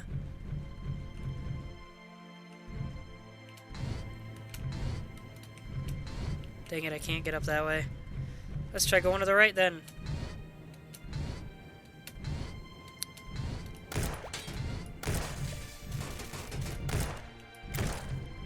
There was a Florin, so we found the entrance.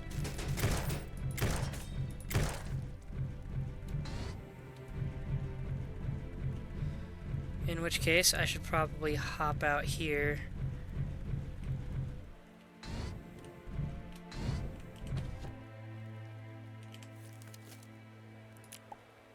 Found a guitar and a bongo. I'll bet the history books have a lot to say about this Florin.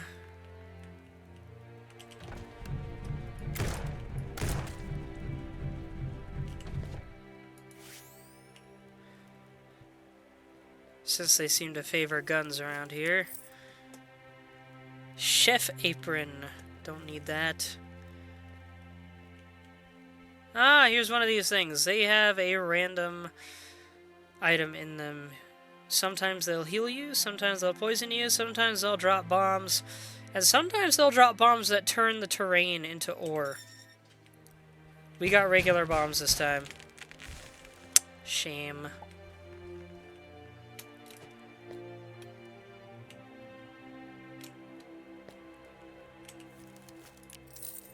We got throwing knives. Those might be even better than the darts.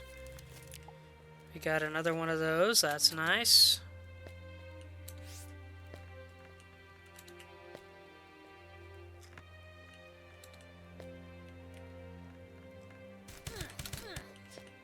Bruh.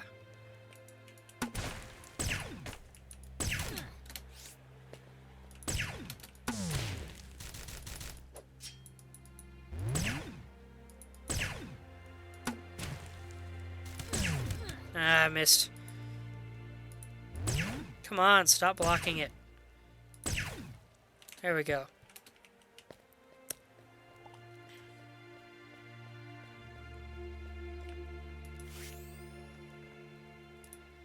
These weapons don't look worth taking. That's one tough-looking Florin. I wonder if it's anyone specific.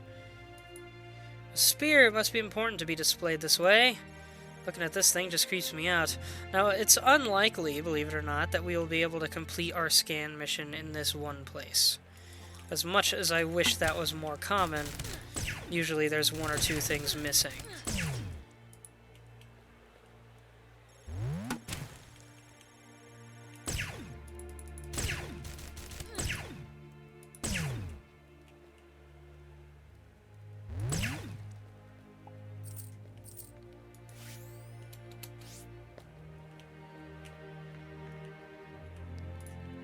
A wooden plaque has a skull firmly attached.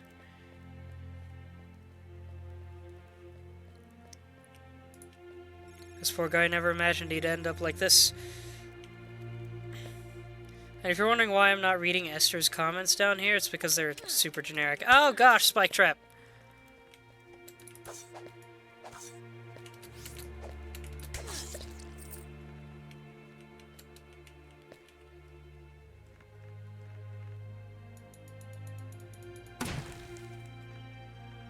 Did that break it? It did not. Okay, yeah, stuff in here is not breakable.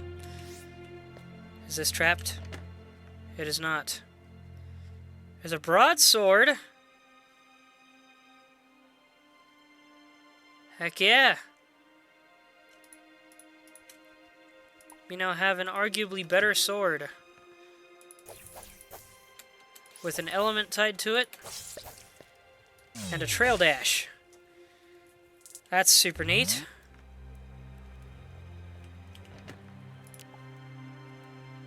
There's a short sword.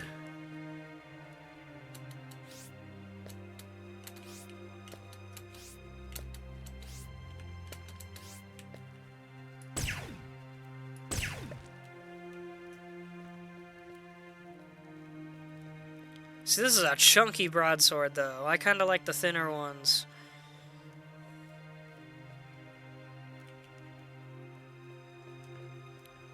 I should have this on. Oh yeah, also free flashlight.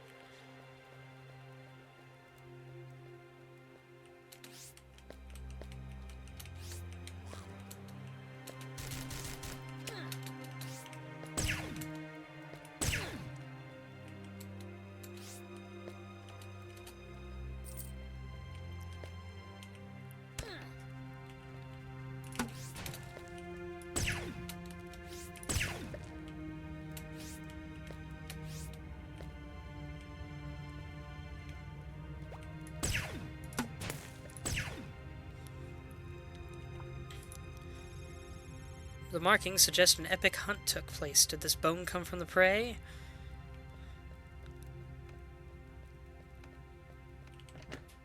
And I think that's everything. I've found 2 more ticks. I think that's a total of 8. And I think that's everything we'll find in this Florin settlement, too. In case it wasn't obvious by the name and the attitude, the Florin are tribal plant people. Oh, gosh. Oh, well. I was planning to look around, but that happened. So let's go back here.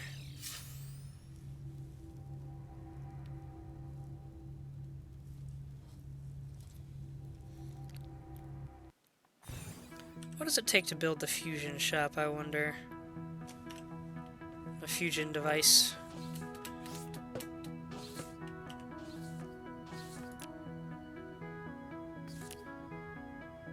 Actually, arguably more important would be the spike sphere. Yeah, I'll get that. I wanted to get running, but I forgot. I can move about just fine. Climbing is arguably more important. Here's this. Greetings! I'm looking for someone to become my partner in crime fighting. If you think you have what it takes, come out into space and meet me at my humble asteroid base. Becoming a peacekeeper. That is an underdone, in my opinion, mission system that turns you into a bounty hunter. It's fun, though. And it can get you some really good gear. But now I know a secret. So let's spike ball our way around here.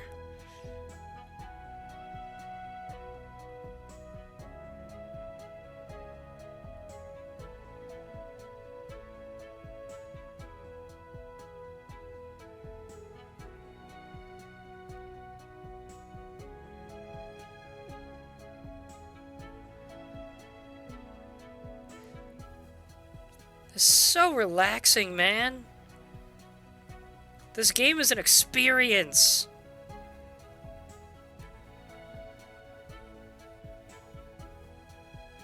If only they made the multiplayer a little less jank. Well, if only they made the whole game a little less jank, this could have been a massive hit. Like, huge, massive hit. I'm hiding here for a good reason. Because you're a demon? Or just because you're wearing a demon mask? And there we got a demon mask. That I will not use, but still. We got a demon mask.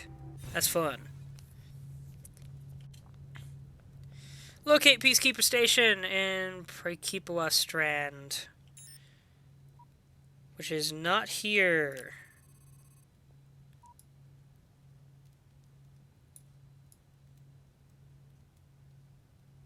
What? Where is it? Is it just not showing up because we can't get to any of them yet?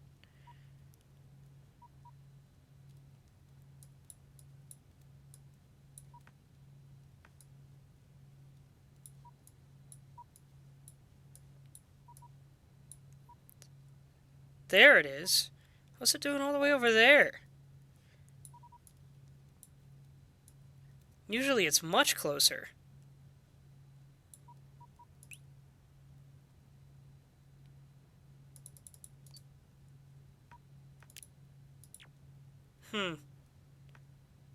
View quest location. Okay. I forgot that was a button.